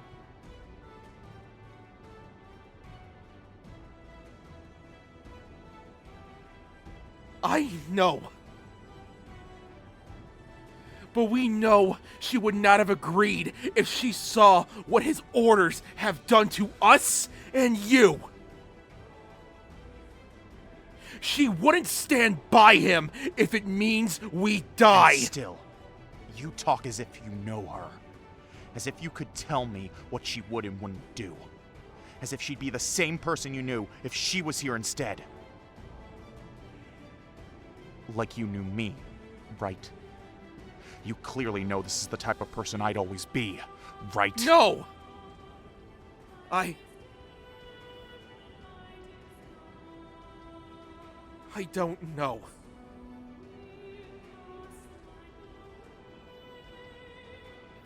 You're right.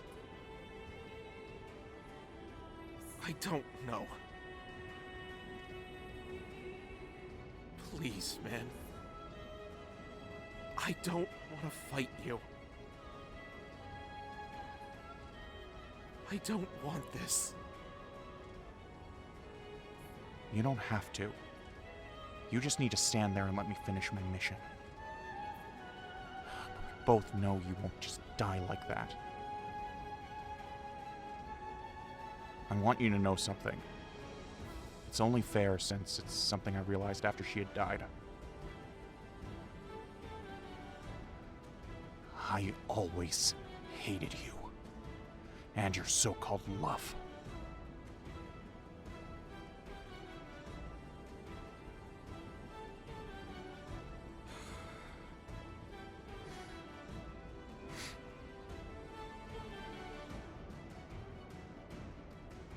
I wish I could say the same. I really do.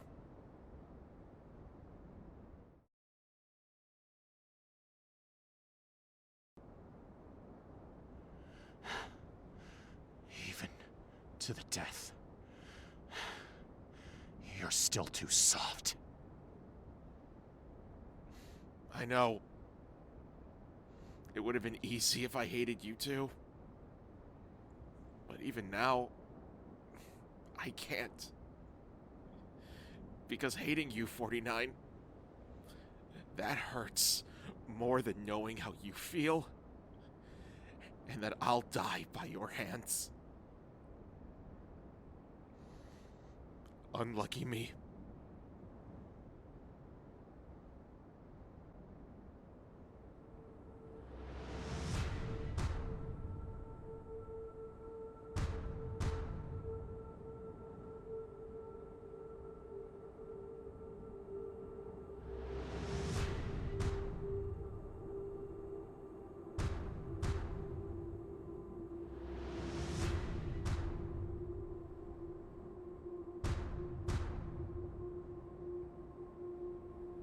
I just want you to know. Ada's been here the whole time. What? She's watching us through a scope. If I died, you would have too. Or maybe not. You're a fool. But not when it comes to her. You love her. And she loves you. But not enough to stop me. Because she's loyal to a fault. But she's just as selfish as you. You're both perfect for each other. What are You filthy cat!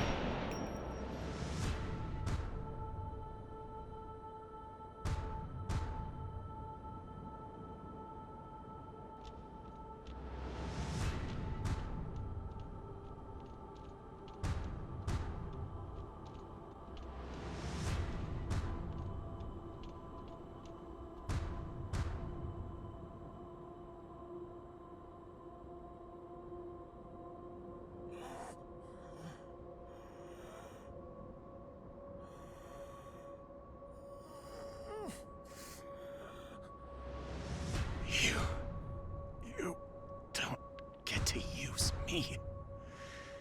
You want it done? Do it yourself. Or don't. Watch him die in front of you. Because that's what it means to love as a subject. See you soon.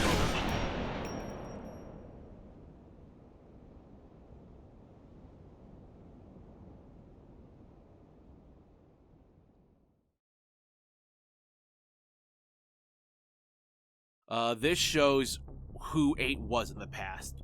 While she and 36 were close, she still followed the orders to kill him, but let 49 do it because she couldn't. This broke 8 and would cause her to change into the person she is now.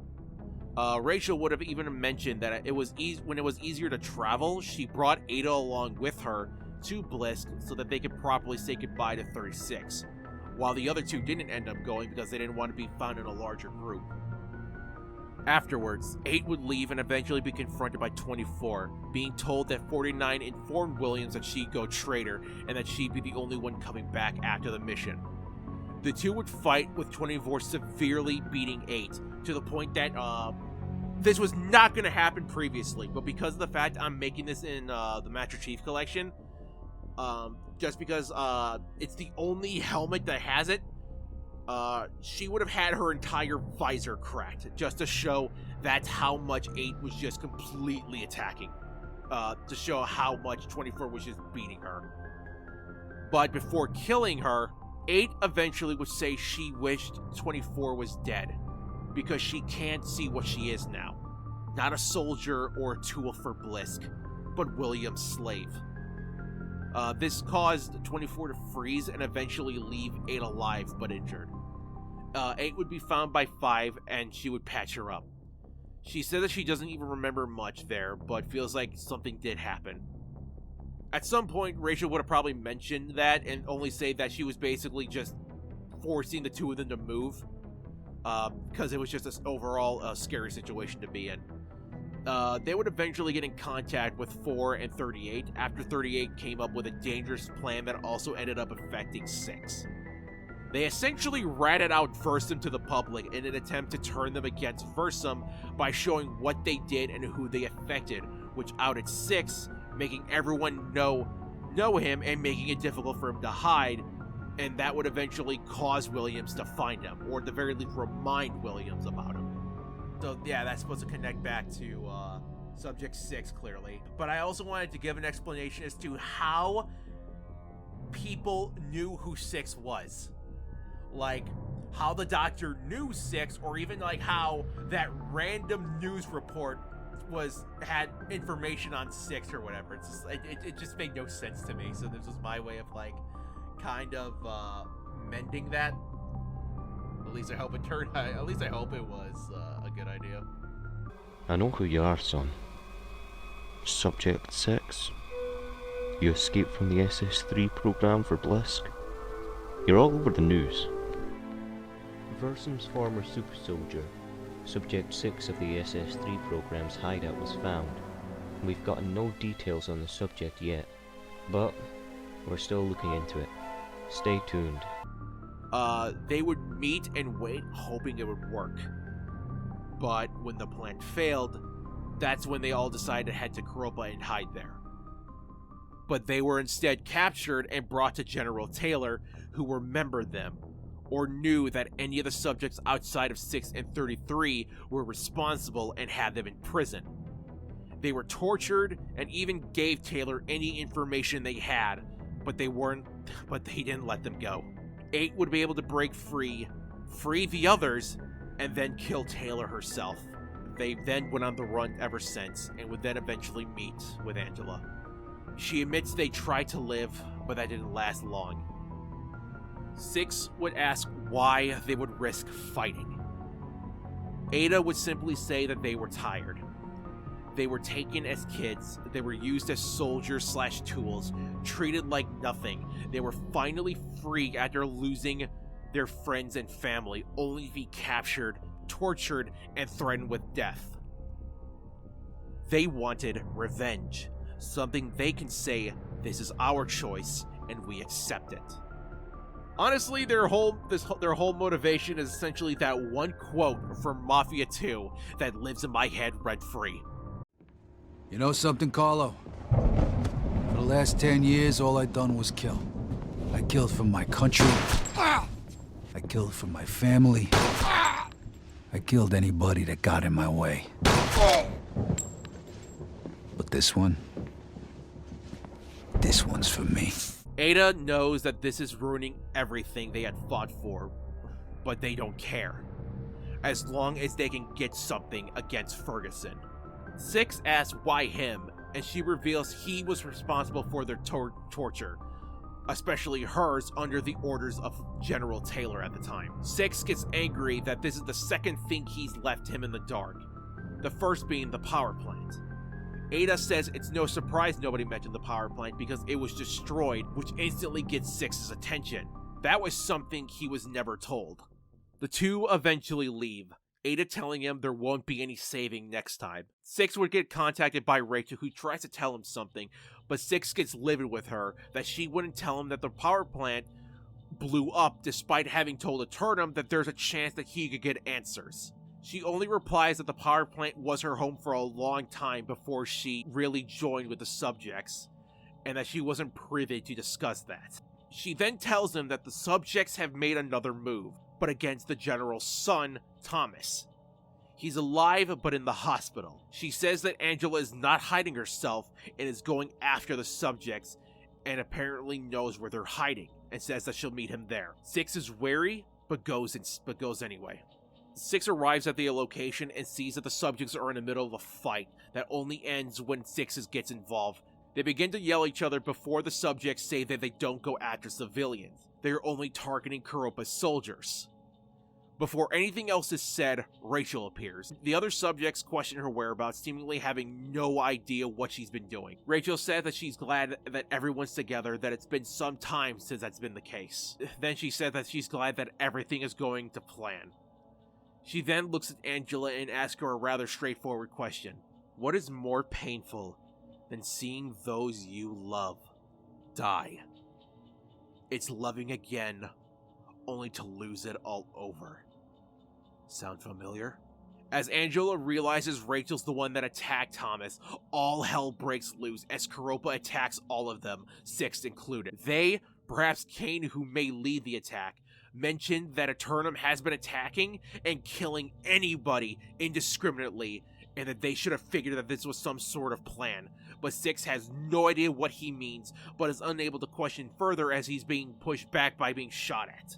The subjects are forced to work together, though throughout it, Angela and Rachel fight each other before Rachel then starts attacking the other subjects too. They try to ask why, but they only ever get the answer, this endless war needs to end. During the fight, Rachel is able to stab Angela, maybe injuring her, possibly not, and then she gets away in the mess, seemingly happy with what she did. The subjects are able to either push Koropa back or escape, during which they injure another named character, most likely Zack, to show that while the brothers are at odds, Kane does still care, at least to some extent, to get him to safety. The subjects regroup and try to figure out what to do. Angela is the first to bring up that Rachel wasn't herself, which everyone agrees. They think that something must be going on and decide to go after her, where Six disagrees and saying he can't stay, that he has to go back to Blisk after hearing about Aeternum, figuring out why he stopped contacting him. Kasich and Ethan bring issue with it, but Angela and Ada, though also against it but for different reasons, they've no right to judge him considering they're doing the same with Subject 5. Six says goodbye and goes to find a way back to Blisk as the other subjects soon prepare themselves before they leave. And that's how the season would have ended.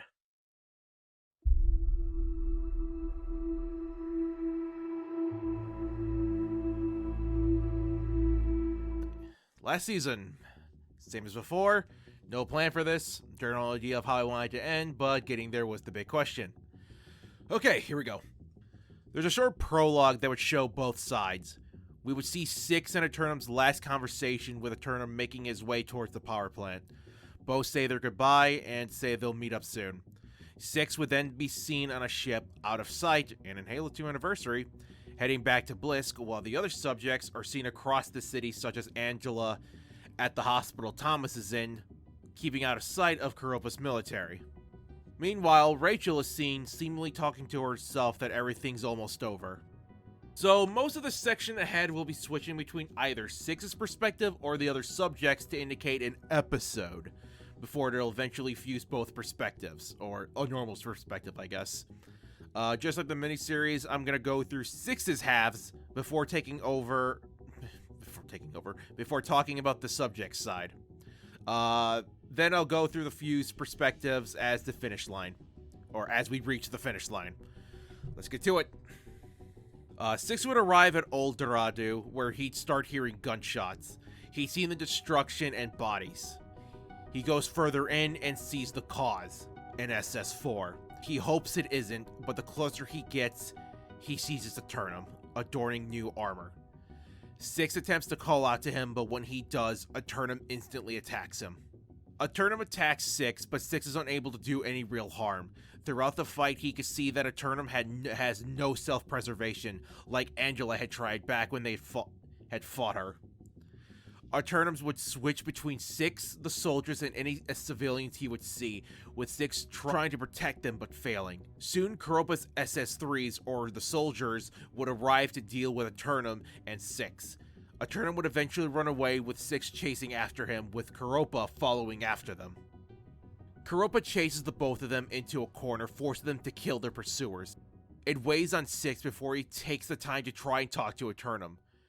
Aeternum does talk, but as the conversation goes on, Six realizes it's not Aeternum. At least it's not who he's talking to. Aeternum says he knows Six noticed the oddity, but claims that he only turned Aeternum into what he was meant to be. Six questions him and is told that if things had played out differently, Aeternum would have been like this a year or two earlier. That the kidnappers that they dealt with were sent by him, that they attempted to use an activation code to control him like Williams had done. But Aeternum was able to disregard it, and instead went mad for a short time, killing them. Aeternum would then laugh, saying that all of them owe Alexander Williams, the caretaker, their lives, because if it wasn't for his kindness, his change of heart, they wouldn't be any different than what Aeternum is. A puppet. Six, after hearing all that, eventually asks if he's Versum, in which he only laughs and says, "Why? Afraid that you will never escape us?" Six gets angry, but gets shot at, giving Aeternum enough time to run. Six pauses, still trying to process everything, before letting out an enraged yell and chases after him. This would break the formula, as this would be so short that I would tack this onto the subjects part at the end. It would cut to Six eventually catching up to Aeternum and finding him with Koropa's soldiers. This confuses Six, but he can tell Versum is clearly leading him in, but with no other choice follows after him as the soldiers stare at him blankly. And that would be the end of Six's half. Now for the subjects half. So this gets somewhat annoying because this vastly differs from the previous summary due to the changes I made. So I can't be clear how the subjects halves would play out, but I have a general idea. It would mostly be them dealing with their situation, them keeping in contact with each other, trying to figure out what they're going to do. They want to try and help Rachel, but previously they had to try to stick with guerrilla tactics, but because of recent events, they're unsure if they can keep fighting Koropa, let alone hurt Ferguson. Meanwhile, Angela is only there due to association. The only thing she wants is to hurt Rachel, which the others don't want, but they aren't sure about Rachel either. They would also get into skirmishes against Koropa, even the Bliss unit that's there, getting moments between some of the characters, such as Victoria getting angry with Angela, putting Thomas's life in more danger. This would all change when either they overhear or are told that they, aka Rachel, killed Kane Ferguson. It would be shown as Kane is contacting his father, giving him orders, or trying to figure out a strategy to get the subject. It's here that Kane may question his father on some things, or begin to see him as the others do, like how his brothers see him. Before the call ends, Kane would be shot dead, shocking his father. He would then see Rachel hovering over him as she shoots him more before saying, "Target's dead, move on to the next one." She would then look the general in the eye before shooting the screen. He would get livid over what happened, blaming the subjects. In truth, Rachel only made it seem like she was working with them so that the general would get angry. This event would actually cause a mini-fight between Koropa's military and the Bliss unit, as they aren't sure if they can be trusted. Everyone would be confused as to why before they really consider Rachel's being controlled somehow. They then keep moving so they don't get caught, deciding to split up. While Angela and Ethan are together, both realize something is wrong with Angela. During their fights, they notice her strength is waning, with both unsure what's going on. Angela, just to an extent, has no issue with this, as she wants to be rid of her father's influence, but she needs it for now so that there's a chance to see Thomas again. It would be during this time that the general would find Ada and Kasich through some form of communication. Words would be exchanged before the general drops that even after what he did, he had no issue with them fighting all of Koropa because they would lose. But to make it personal by killing his son, not even mentioning Thomas, or does and it's half-hearted, after what he did to Ada is an insult. Kasich questions that, but the general is shocked but laughs, saying, Of course she wouldn't say anything. How would she look before them otherwise? She ends the conversation by shooting whatever way they're communicating. Kasich would not let it go and continue to question her, but she uses the correct circumstances as an excuse, but Kasich does not let it go until she relents. She didn't escape. Ferguson let her go. Kasich questioned why, before remembering Ferguson only became leader after Taylor died. He yells at her for doing that, only to be rebutted with that they would have died in their cages otherwise. Kasich would eventually tell Ethan the news as well, and they would all argue before they get a message from Rachel showing her location. Something she's also showing Koropa's military, meaning she's on a timetable. Everyone is unsure of what to do, all except Angela, who goes after her. The others decide to go too, despite the danger. They would arrive at the location as Koropa does and fight them off. Angela wouldn't wait and rush in with Ethan going after her, while Ada and Kasich decide to hold back Koropa's forces. The two would try their best, but they would be forced back inside, but Koropa would break in. Angela and Ethan would then confront Rachel. She would turn and comment that things really are close to an end, like how Angela is the last of the Caretaker's family. They get angry, demanding to know why Versum is doing this, in which Rachel laughs. She eventually says it's not Rachel, but the remnants, and that she'll get what was promised, their end. And that would have been the end of the different episodes. Maybe, I don't know. Or I'm not sure how this would have all played out, but anyway. Now I'm going to tell the rest as it is. 6 eventually reaches where Aeternum is, but sees that somebody's standing above him. Another SS4. Confused, 6 attempts to say something, only to hear Aeternum and the SS4 introduce himself as Ephem. 6 understands it was him and asks how, when there shouldn't be any other SS4 outside of Aeternum. Ephem explains he was simply a means to an end. In order to gain a working prototype, you have to make others in order to get there. He was simply the last one that made it possible to perfect Aeternum. That was it. But even after his use was done, they still kept him around as a test dummy. If they needed to try something that they were concerned would damage Aeternum, if they needed a test dummy for Aeternum to practice on, or if they just wanted to do more experiments, Ephem was there. They wouldn't even let him be free, as they would just keep him in stasis, only waking him up when they needed him, and just as quickly put him away. Rinse and repeat. This only changed after Versum's last headquarters was destroyed. When they woke him up the last time, they were so desperate for able bodies, despite his damage, that they imprinted their last order into him. End this war. He was their last desperate act of defiance. After which, they gave him free roam of the entire facility, since they believed that he was under their control.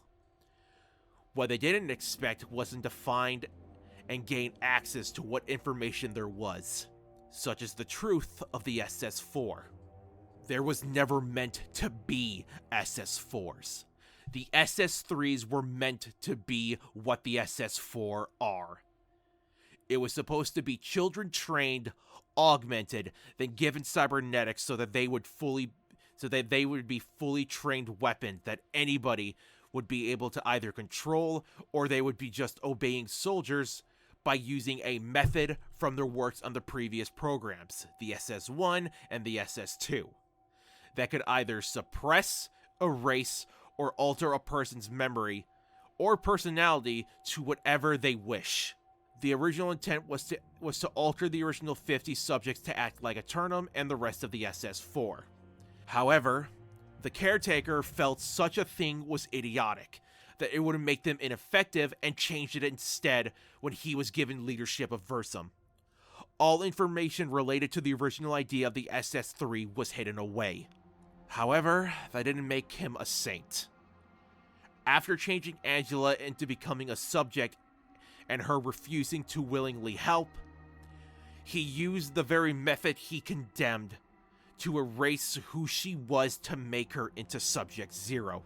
Then, When his son, Cedric, became the new leader, he learned the truth of the SS3s and found out about the method, and decided to create the SS4 based on the original plan. He, however, had to create a weaker variant, as the captured civilians used weren't trained like the original 50.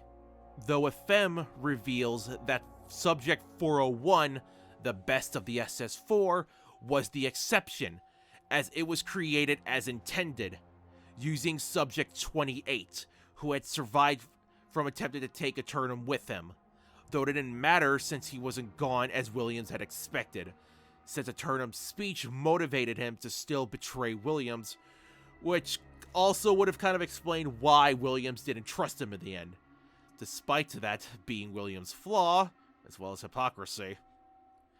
Efem would have either implied or outright confirmed that Williams used the method on 24.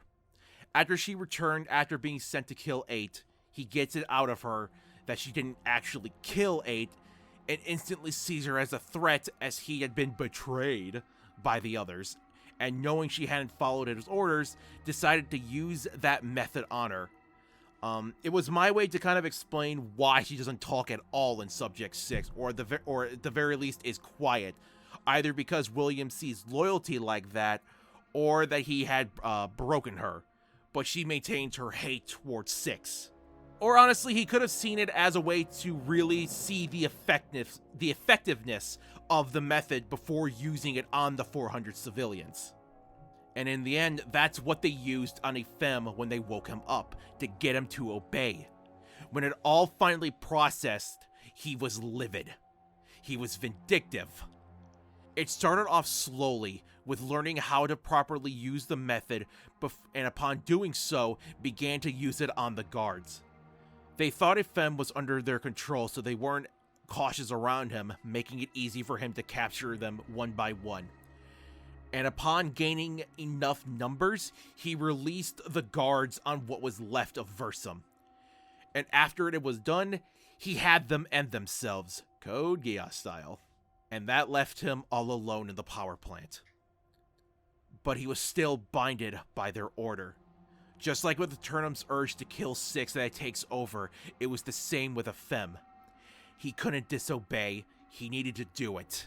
But a task like that was almost an impossibility, especially now that he was alone. After all his time asleep, his feelings towards Versum, Aeternum, his orders, what he's learned of the current situation, he thought it all over until the answer came. The war was already over. Blisk lost and accepted it, despite starting it.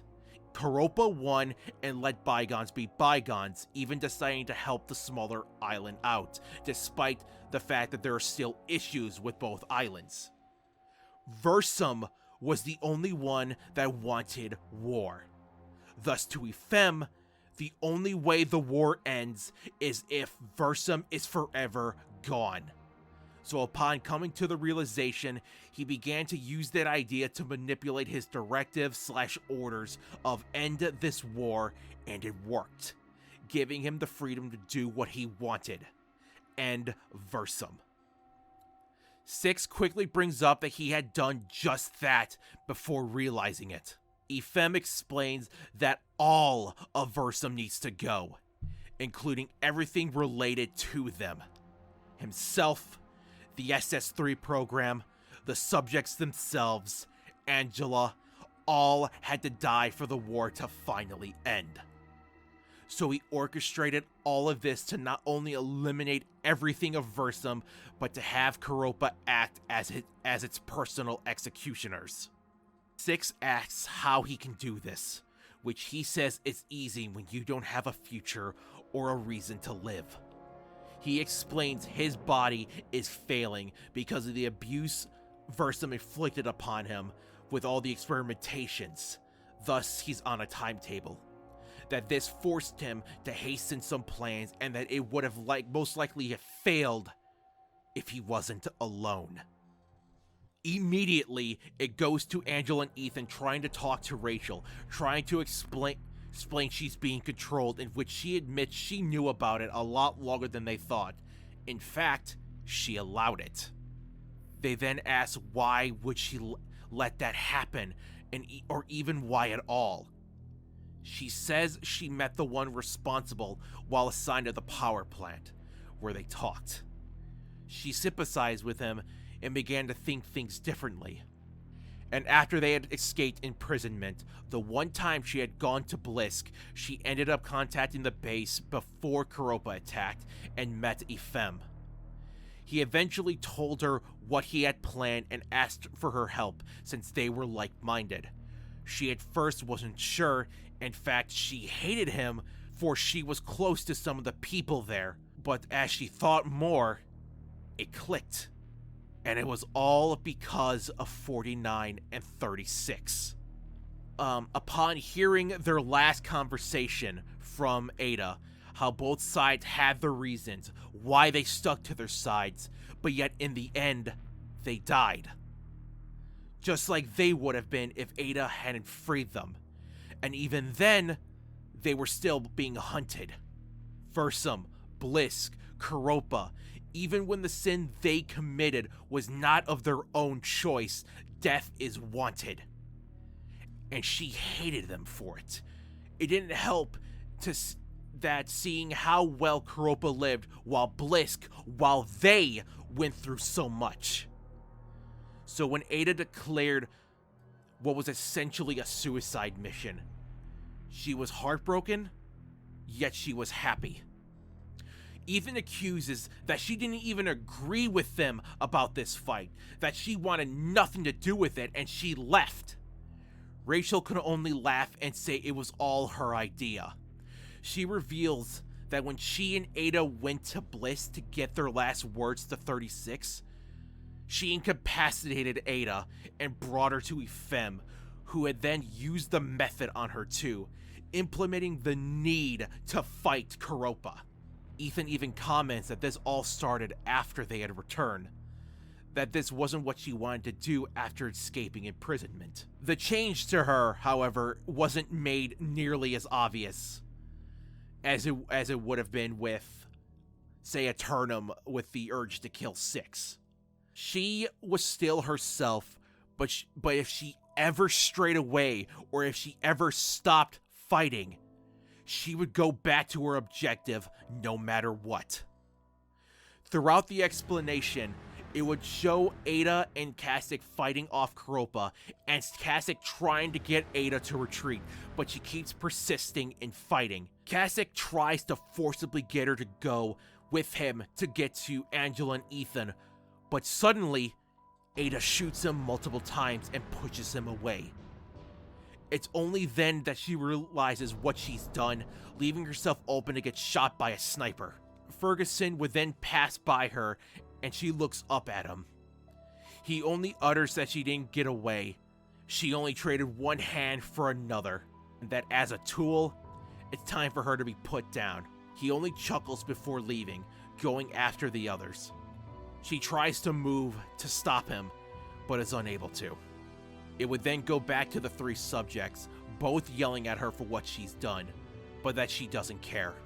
They then try to get her to see reason, saying that how is she so sure that this is what she wants, that she's not being forced to believe that it is.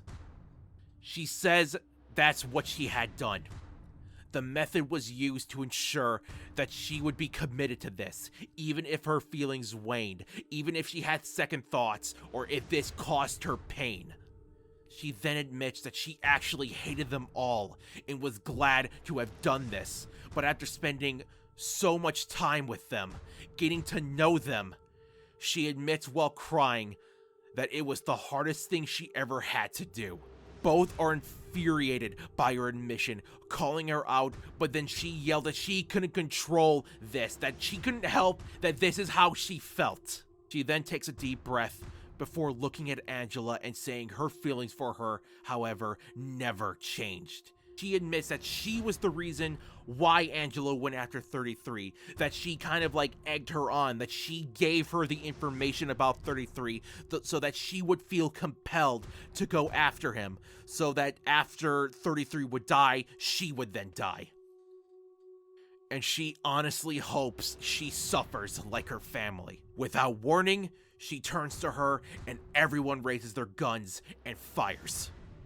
It cuts back to Six as Ifem claims that it's essentially over to Six. That by the end, this endless war ends when they die. Though fully admits that Rachel gets the end she wants, while Ifem gets an end for Aeternum, explaining how much he hates him, for his existence is why he suffered. And what better way than to force him to hurt his friend? He gives the order and Aeternum throws his old sword to Six, forcing him to battle.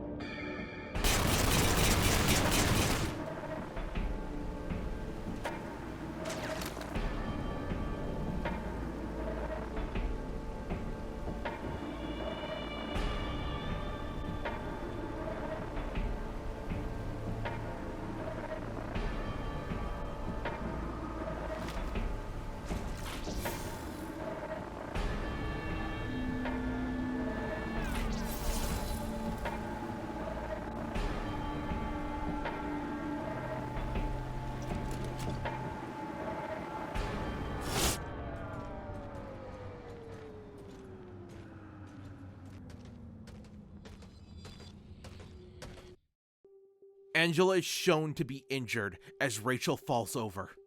Ethan attends to Angela, noting that she isn't handling them as well as she used to. Rachel, with what strength she has left, admits that Angela's losing or has lost her strength and fortitude. It was with a syringe that would dilute her augmentation within her, rendering her either no different to the other subjects or making her as much as a normal person as she can. Rachel would then see the general walking in with his two guards and chuckles, uttering, "In comes the executioners." And then she would die. The two notice Ferguson as he comments on the situation. The two claims that the one that killed his son is dead, but he said he doesn't care for the truth. All that matters is cleaning up. Due to his physical state, Ifem stays in the back taking pot shots, while Aeternum does the heavy lifting. Throughout the fight, Ifem mocks them both, even claiming that Aeternum's aware of what's going on, that he doesn't want to do this, and Ifem relishes it. He even taunts them with the fact that he has all the knowledge that Aeternum craves, his very being, even more information on what Versum's done, and even Six's family and where he's from. All the information was at the power plant from when they moved there, but Ifem had deleted it all before destroying it so that only he would have it, so it leaves no chance for Aeternum or anyone to learn anything. AKA absolute pettiness. Ifem even goads Six with the knowledge that he wanted to turn Aeternum into his weapon earlier, which is why he sent the kidnappers to lure Aeternum and change him. But Aeternum was strong enough to fight it, which altered his plans. Until Angela bashed Aeternum's head in, causing the kill order from Williams to resurface, stronger than ever, weakening him mentally. By the time Aeternum was left alone, Ifem was able to attack him mentally with more commands until he delivered himself to Ifem, nice and weak to completely convert. And this would have had the desired effect as Six loses focus. Eventually, Six falters, where Ifem forces Aeternum to swing at Six, but in desperation, Six shoots Aeternum multiple times in the chest. Six panics and backs away as Aeternum falls over, looking at his friend. However, through Aeternum, Ifem then taunts Six with the phrase, "Is there anything more painful than seeing those you love die?" Aeternum and Ifem laugh as Six, having enough, shoots Ifem, who's not bothering to move. And just as quickly, Aeternum gets up and shoots Six in the back. both shoot until Ephem eventually falls over, still laughing, and as soon as he hits the ground, Aeternum passes out. 6, badly hurt, forces himself over to Ephem, checking to see if he's dead. He's alive, but barely. Ephem tells 6 it doesn't matter, that the soldiers that greeted 6 were those he enthralled from the power plant, are his backup plan. If that fails, 6 would still have some explaining to do when Koropa finds dead soldiers after getting a distress signal. He would then confess that all of this wasn't necessary, that he had come with several other plans that could have given him the same result in ending the war. But no, he wanted something personal. That even though Aeternum had nothing to do with the state of being, that he was just another victim, Ephem still hated him for hurting him, for causing him to suffer. But muses, that's why he himself was regarded as a failure of an SS4. He then clarifies that his name is actually ephemeral, because the scientists thought his life was short-lived. He then lets out a laugh as he lasted a lot longer than all of Versum. But 6, losing his patience, violently stabs him with a sword, only stopping after it loses power. 6 has a moment to breathe before turning to Aeternum. He desperately walks up to him, but then faints. Angela and Ethan hold against them, being able to kill the guards, but both end up injured enough for Ferguson to have advantage over them. Ferguson mocks Ethan by thanking him and the other subjects for providing a chance to put Versum in its place, before asking if he remembers everyone they kidnapped. Ethan says he doesn't, which Ferguson says that it's fine, because he can't remember her face either, before executing Ethan. He says out loud, wanting Angela to hear, that he never understood Taylor, that he hated the subjects for taking his family, not even a body to even cremate or bury, but yet changed his mind in wanting to kill them. That perhaps meeting 6 and Aeternum changed his perspective. Angela asks if that's why he freed Ada, knowing that she would kill him. He admits that he doesn't hate them for what they did. He just didn't understand the idea of forgiving the enemy. She notes he isn't answering, which he answers with he doesn't have to answer her. He then notes that she's the one that changed Thomas, turning him into a joke.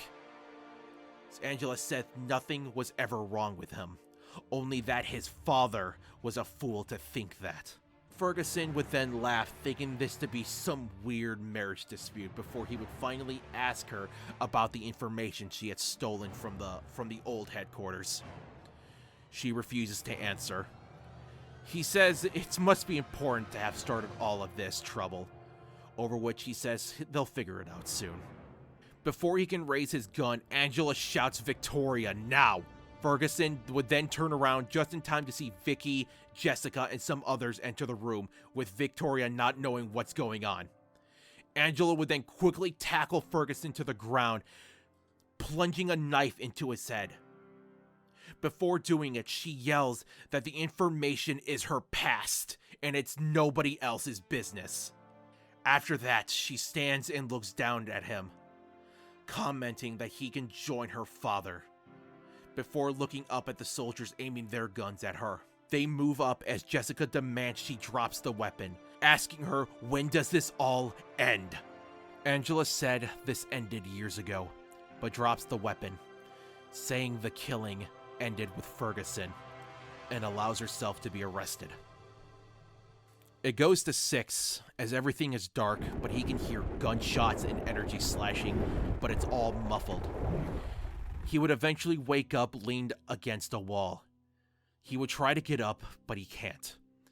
He would hear Aeternum saying he did the best he could to patch them up, but they're still in bad shape. 6 can't see Aeternum, though he could hear that he was behind him, leaning on the other side of the wall. The two would stay quiet before Six tells Aeternum of Ephem's backup plan and that they'll be here soon. Aeternum states he can't move well, and Six says him to. At that moment, Six realizes that they're done for. Soon the two, not able to do anything else, just talk to each other, reflecting on everything they've gone through. As they talk, Aeternum mumbles and gets quiet, which Six notices and tells him it's fine, that he'll face them alone. Aeternum, however, admits that he won't have to, that he already dealt with them. Six realizes he heard their fight while he was unconscious, and is told by Aeternum that he scrounged whatever supplies he could from the controlled soldiers to save Six, though he isn't sure if it's enough. Six says it doesn't matter. What about him? Which Aeternum reveals that as Ephem was dying, he activated Eternum's kill order, and that he won't be able to keep it at bay. So he purposely got severely wounded from the fight, so that he wouldn't be able to go after Six. Aeternum admits that Stephen also left him a personal message, just like Six, asking to take care of Six. And he did just that. He tells Six that if he lives until Koropa arrives, that he wants him to live well, and that it was an honor to stand with him and Stephen. Six shakily responds back, before Aeternum grows still and quiet.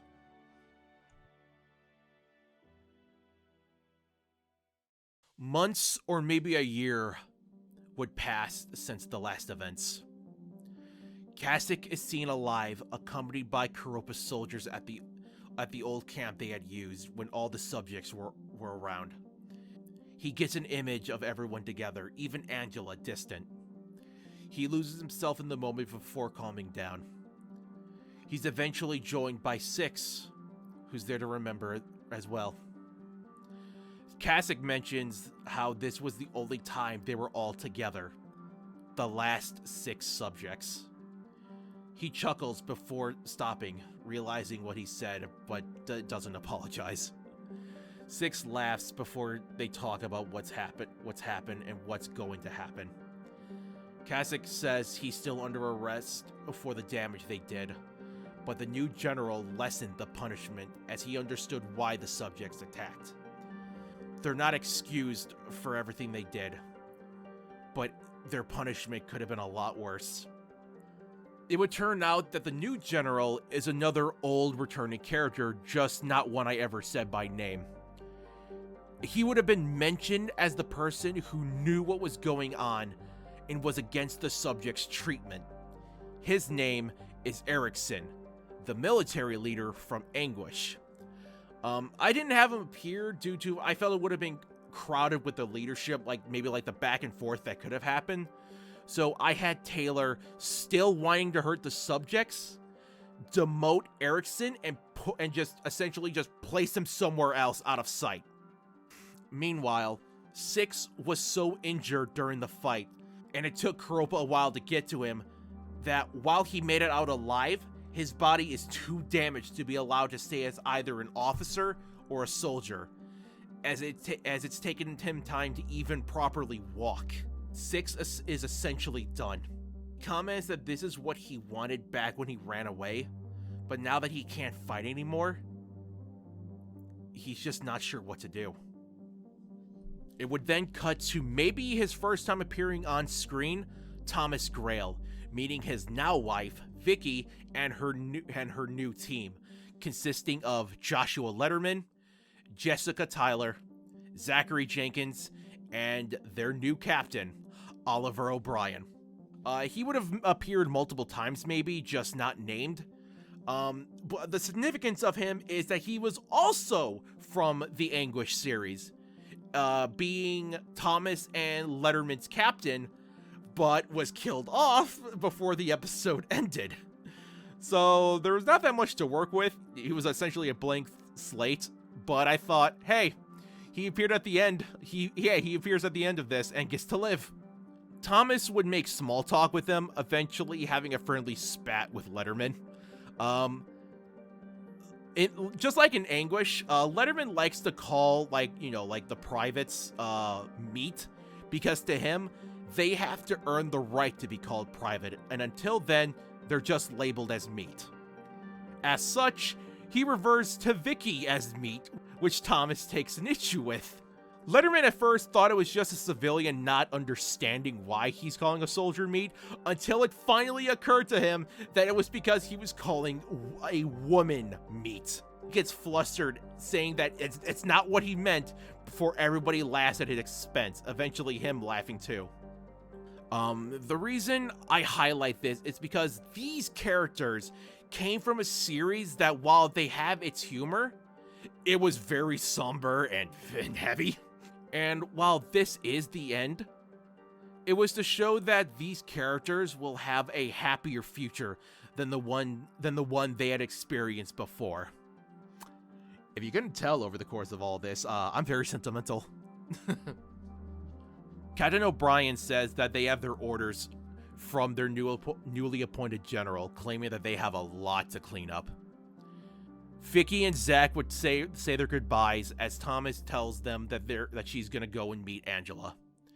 He would eventually be seen at a cell where Angela greets them, sounding more lively than she ever did, where the two would just sit down and talk.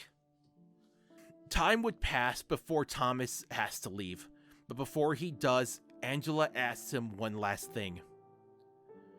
Because of his family and her own admission, he knows what she's done.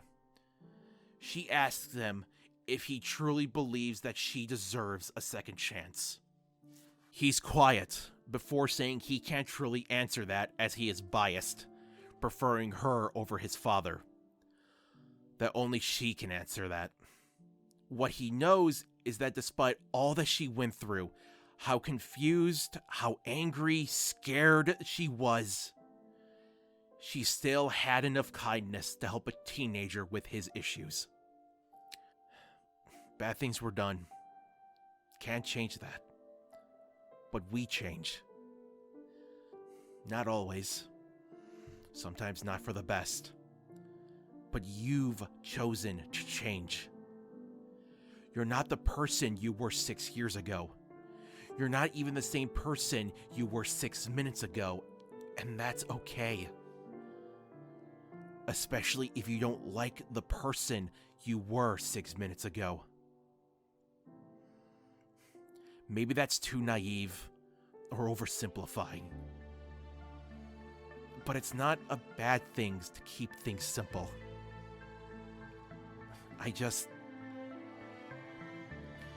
You helped me be a better person.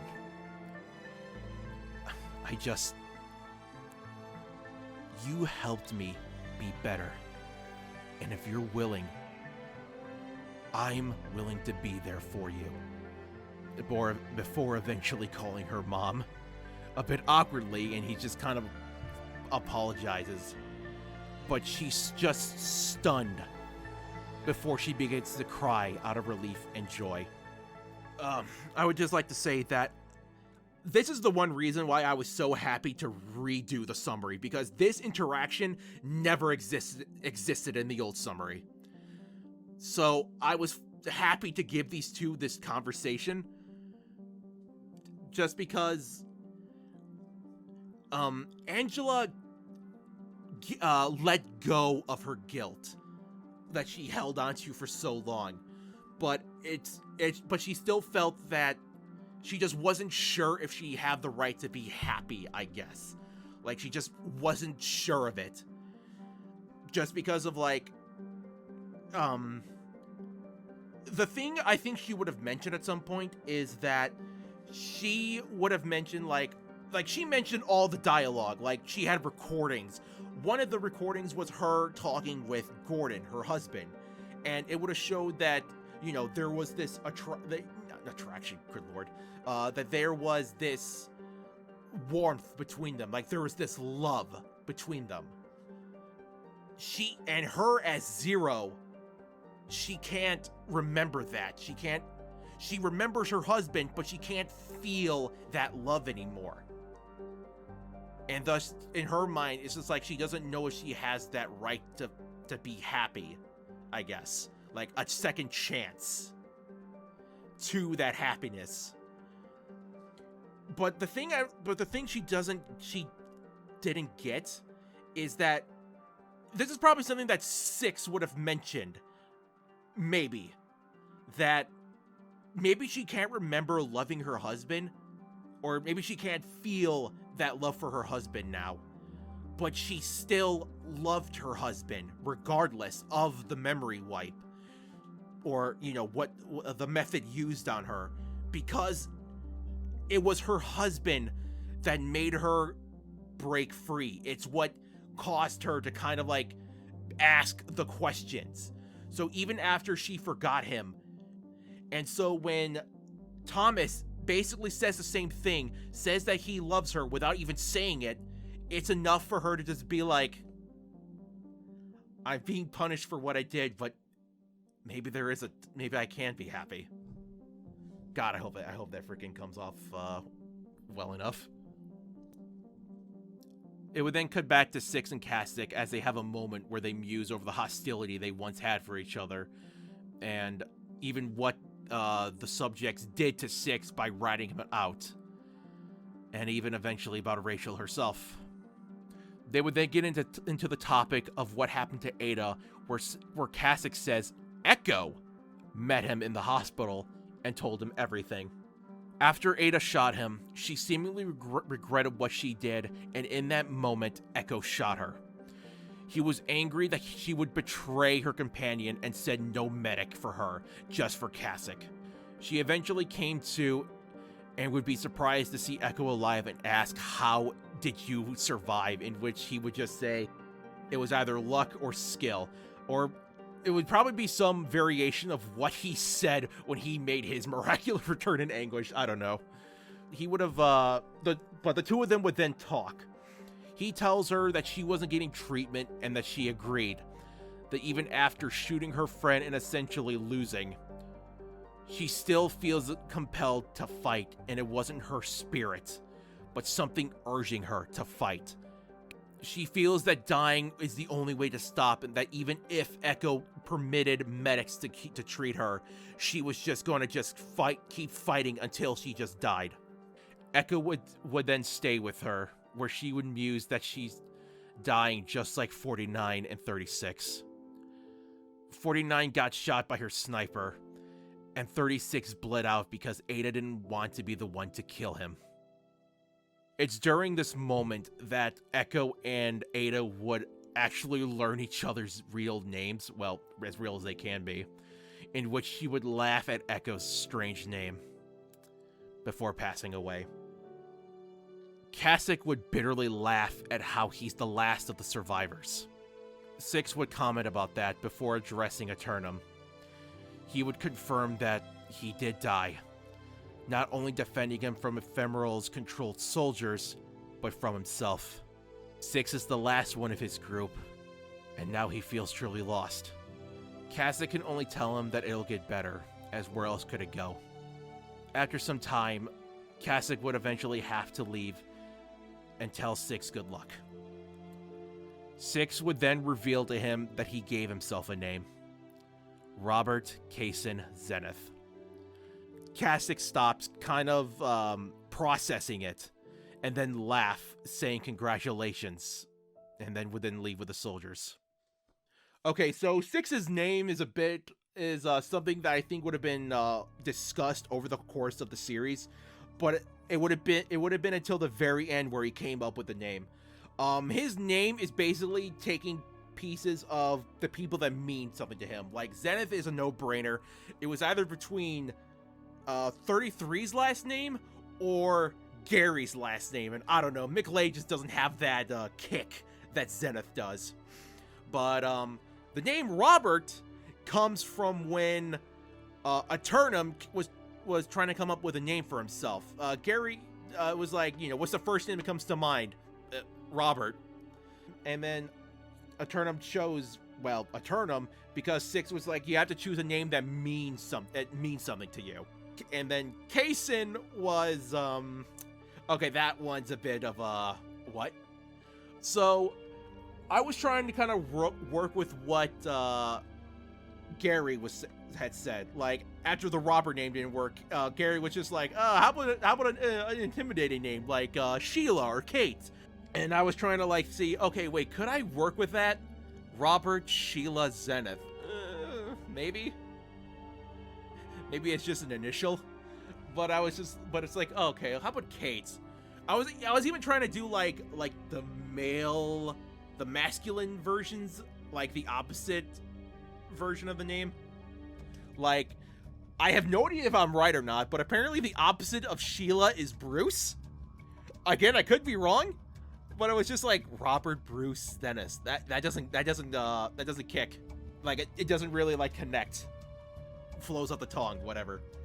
Then I was like, okay, there's Kate, and I have no idea if I'm right about this either, but I think like there was like 2 names I found that were like maybe opposites to Kate.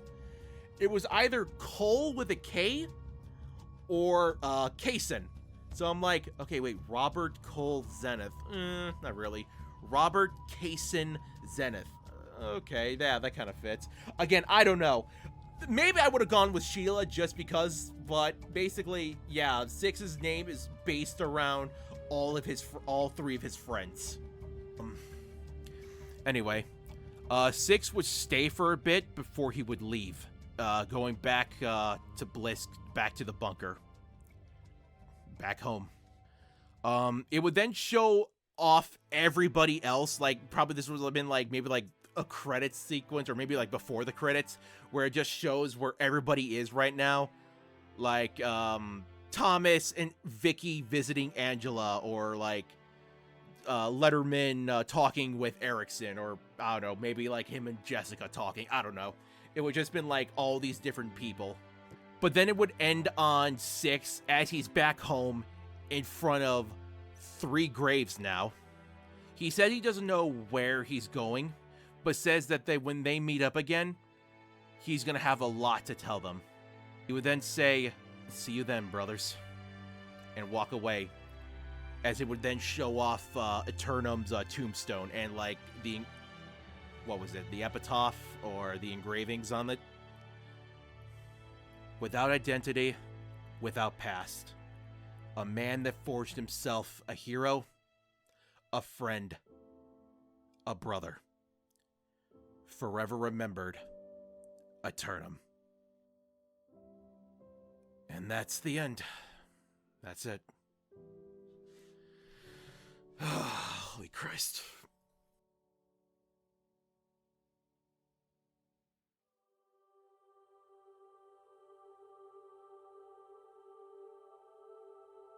And that's it. Here we are.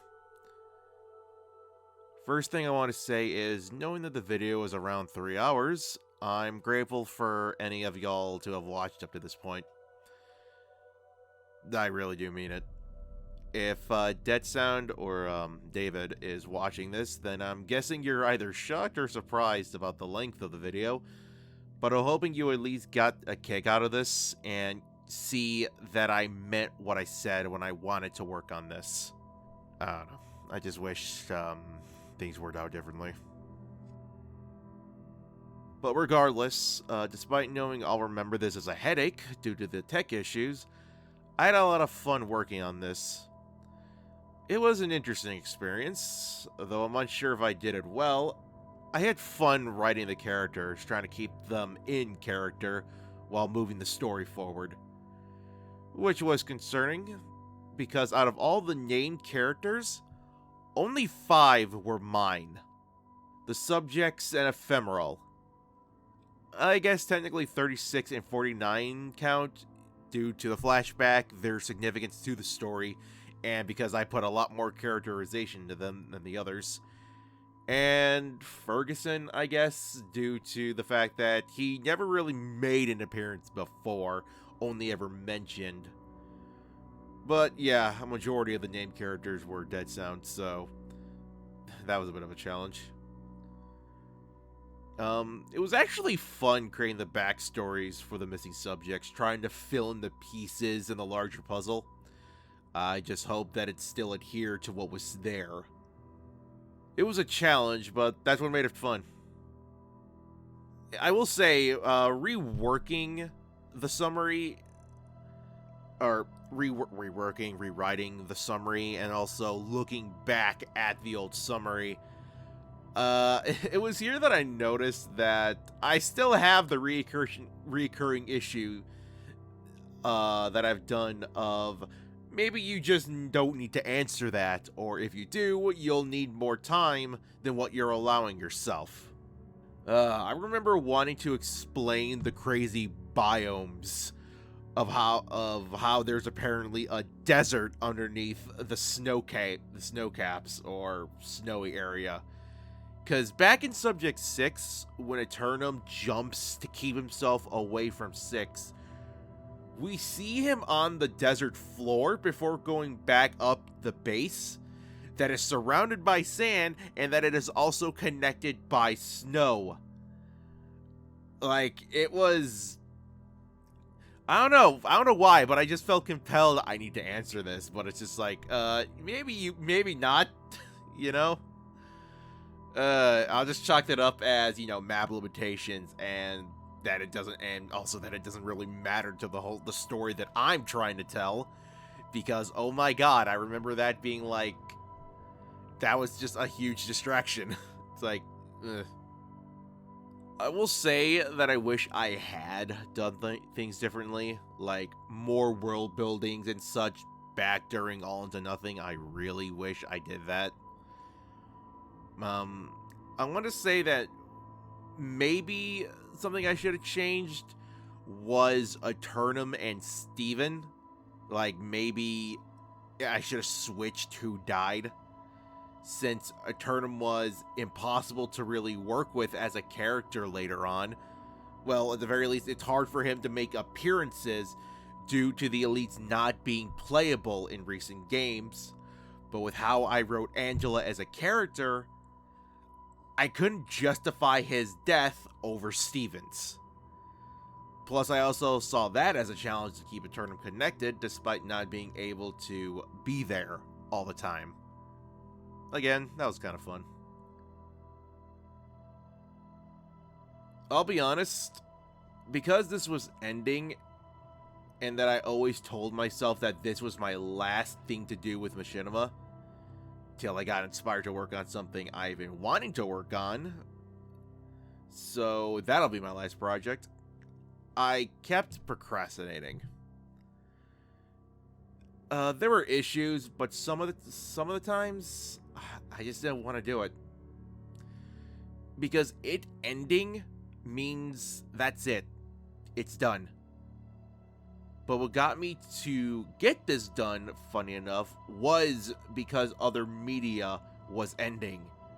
And that it just gave me, and it gave that sense of a completion, I guess. Like, by the time I'm recording these thoughts, Red vs. Blue and Rooster Teeth, by extension, is done. It had its issues, but I really liked Restoration. In fact, I almost cried at one part. If you know, you know. But that reminded me of why I wanted to get this done. To at least say I did it. Maybe not how I wanted it to end, but at least it's something. Also, I don't know. Also, Machinima just isn't the way it used to be. It just got really... Like, the hype around it eventually died over, but it also doesn't help that, I don't know, I personally just stopped caring after Halo 5, because I just do not care for 343's Halos. They're just... I really have issues with it. I'm not gonna get into it, but yeah, no, for me personally, that's when I basically just gave up. Just, but, yeah, that's about it. I'm done. This sucks. Feels weird, but hey, things gotta end eventually. the next thing that's up is one project I've been wanting to work on for years. I've mentioned this before multiple times, but yeah. But after that, I don't know. Maybe that's it for the channel. Maybe I'll just upload whatever the heck I feel like and not really give a crap.